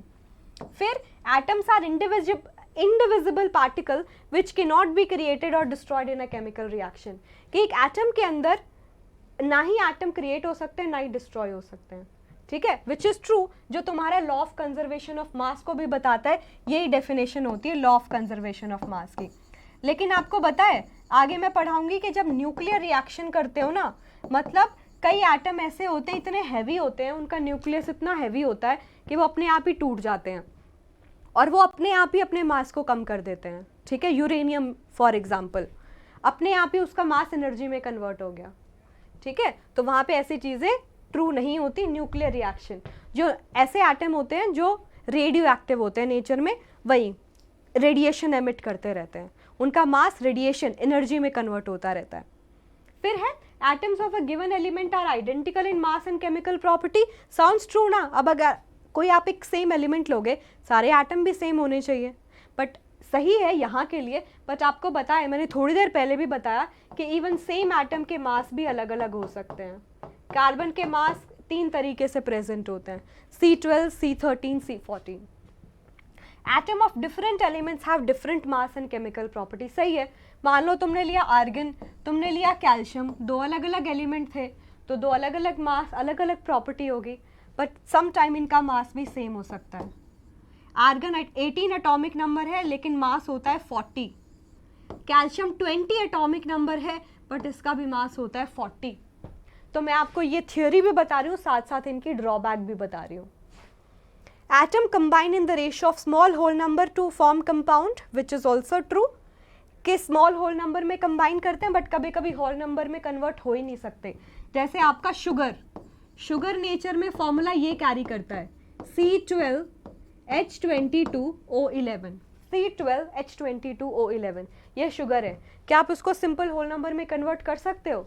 कि क्या आप इनके एटम्स को सिंपल होल नंबर में लिख सकते हो? आप बोलोगे मैम 11 से डिवाइड कर देते हैं. यहाँ तो नहीं होगा ना, यहाँ 2 आ गया, यहाँ 1 आ गया, यहाँ कैसे आएगा? 1 पॉइंट समथिंग आएगा. Sometimes it's not necessary that we can convert a compound's atoms into whole number. Again, the relative number and kinds of atoms are constant in a given compound. ये है मेरा definite proportion. Law of definite proportion. Law of definite proportion क्या कहता है कि भाई जो atoms लेते हो ना आप, वो फिक्स रहेंगे हमेशा, चाहे किसी भी सोर्स से ले आओ, और वो एक फिक्स कंपाउंड बना के देते हैं. हाइड्रोजन ऑक्सीजन को जब आप एक फिक्स रेशियो में लेते हो तो पानी बना के देता है. कार्बन ऑक्सीजन को एक फिक्स रेशियो में लेते हो, कार्बन डाइऑक्साइड बना के देता है. तो लॉ ऑफ डेफिनेट प्रोपोर्शन को डिफाइन कर रहा है. अग्रीड? येस और नो? क्या ये सारे पॉइंट्स क्लियर हैं? येस और no? Dalton atomic theory OP, but drawbacks OP. लिखो जरा मैम, ड्रॉबैक ज़्यादा हैं तो ड्रॉबैक्स ओपी. या यस? थोड़ा सा जल्दी टाइम आ गया, जल्दी वाला, क्योंकि 1 मार्क का क्वेश्चन भी कर लेते हैं एग्जाम में. Whatever variety of questions will come, rapid fire of 2-3 questions, quickly answer देना है, ठीक है? Then we'll reach to almost end of the session. सवाल आया, जल्दी से आंसर दो. Atomicity of iodine and helium. Diatomic, monatomic, monatomic diatomic, monatomic monatomic diatomic diatomic.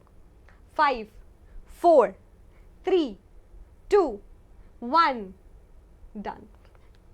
And yes, अगर मुझे लिखना है आयोडीन का फॉर्मूला है ये नोबल गैस, आई मीन ये मेरी एक नॉन मेटल है. हीलियम एक नोबल गैस होती है, हीलियम होती है He. मोनोटॉमिक है नेचर में, इनर्ट गैस. आयोडीन एग्जिस्ट करता है I2 की फॉर्म में. Diatomic, monoatomic, that is the right answer. या you agree with me that this is the right answer? Come on, let me see. हाँ जी, सही जवाब है ना? कोई दिक्कत तो नहीं है, परेशानी भी नहीं है ना? स्मूथ एज मक्खन. फिर ठीक है. Oh, good question, you are a good question. I will give you 20 seconds for this. Molecular mass of water. Water को लिखा है CO, वो गलती हो गई है, H2O है वो, ठीक है? 2 सवाल मिक्स हो गए हैं. बहुत आसान है. 10 9 8 7 6 5 4 3 2 1 एंड डन. मुझे लगा है कि इसमें भी कुछ तो गड़बड़ी हुई है. वाटर का नहीं पूछ रहा, वो CO का ही पूछ रहा है. तो मैं दोनों ही बता देती हूँ. CO is carbon monoxide, water नहीं है वो, कार्बन मोनोऑक्साइड ही है. कार्बन का मास है 12 यूनिट, ऑक्सीजन का होता है 16. ऐड करो 28, ठीक है? तो वाटर का नहीं पूछ रहा, कार्बन मोनोऑक्साइड का पूछ रहा है. अगर वाटर का पूछा होता तो कितना होता है? एक हाइड्रोजन का 1 यूनिट, यू हैव 2 हाइड्रोजन, तो 2 into 1 मल्टीप्लाई करोगे जितने भी एटम्स हैं. एक ऑक्सीजन का 16 unit, so 2 + 16 will be, you लगाना मत भूलना, यूनिट, यूनिफाइड मास. एक यू के कंपैरिजन में 18 टाइम्स ज़्यादा मास है, ठीक है? तो छोटी छोटी मिस्टेक्स कभी कभी हो जाती है लिखने में, कुछ ऑन मोमेंट चेंजेस पे, बट याद रखना वीक क्विज के क्वेश्चन इससे अलग होंगे, तो अटेम्प्ट करना ज़रूरी है as an assignment to know your level of preparation. Yes, तो चलो जीत गए हम. Winner of the day, winner of the day वो इंसान है जिन्होंने जितने भी मैंने सवाल किए, आप मुझे टोटल बताओ, टोटल में से किसका स्कोर सबसे ज़्यादा है. आप अपना स्कोर अपडेट करो, तो अगले सेशन में जब भी मैं आऊँगी, 9th के जिस भी अगले सेशन में आऊँगी, just let me know your score कि मैम टोटल आपने जो आज सवाल पूछे इतने नंबर के थे, मेरे नंबर आए इतने. तो मैं सारे कमेंट्स पढ़ूंगी और जिस भी इंसान के सबसे ज़्यादा नंबर होंगे वो कमेंट्स के स्क्रीनशॉट लेके उनके नाम यहाँ लिख के वो मैं अगले सेशन में आपको दिखाऊंगी, अगला 9th का जो भी सेशन होने वाला है। क्या ये बात से आप सब लोग सहमत हो? क्या आप सब लोग अग्री करते हो? हाँ मैम सही कह रहे हो, यस बिल्कुल सही, हो जाए। हाँ जी, और एक छोटा सा काम मैंने और भी दिया है कि आज का वीडियो का डिस्क्रिप्शन बॉक्स चेक करो, जहाँ वेदांतु 9 10th लिखा है ना, नीचे ओपन करते हो शो मोर लिखता है, वहीं पे वीक क्विज का लिंक दिया हुआ है। तो वो वीक क्विज अटेम्प्ट करनी है और मुझे सारे जो 5 से 6 सवाल हैं उनके आंसर बताने हैं शॉर्ट में। मैं नहीं कह रही रामकथा लिखो, उस ऑप्शन में ABCD भी नहीं लिखना, बस उस आंसर को मुझे बता दो, ये वाला आंसर था मैम, इस सवाल का ये आंसर था, ताकि मैं ये रिकॉग्नाइज कर पाऊँ कि मेरे एफर्ट्स आप समझ रहे हो और रिवाइज कर रहे हो अपने थ्रू भी। सेशन देखा, रिवीजन किया, चलो सवाल लगा लेते थोड़े से और, जितने ज़्यादा सवाल उतनी ज़्यादा प्रैक्टिस। दूसरा, अपने अपने मार्क्स अपडेट करोगे आज के सेशन के, कि आज के मैराथन में मेरे को इतने मार्क्स आए। ऑनेस्टली मैंने छोटी छोटी गलतियां की, बट अपने आप को, जब आप अपने आप को इवैल्यूएट करना सीख जाते हो ना, that's the best thing that you are doing, क्योंकि आप पता है आपको आप कितने सही हो कितने गलत हो, then you can do better. So this is the best thing that you can do to yourself. Again harsh नहीं होना है, बट सच बोलने में क्या बुराई है, अपने साथ सच्चा रहना ज़रूरी है। तो आप बताओ ऑनेस्टली मज़ा आया? कैसा लगा सेशन? मज़ा आया? क्विक रिवीजन हुआ कि नहीं? तो मैंने अपने पूरे दिलो जान से तुम्हें पढ़ाया है, दिलो जान से कोशिश की है, शिद्दत से, कि तुम्हारे अच्छे मार्क्स आए, तुम्हारा रिवीजन अच्छा हो। तो I would love to see your appreciation. Please appreciate कर देना, बता देना सेशन कैसा लगा कमेंट्स में, और साथ साथ किसी ने भी वीडियो को लाइक नहीं किया है जल्दी से कर दो, प्लीज़ दोस्तों को शेयर कर देना, और नए हैं तो चैनल को सब्सक्राइब भी कर दो। ना समझ में आए तो amazing session with a heart will work.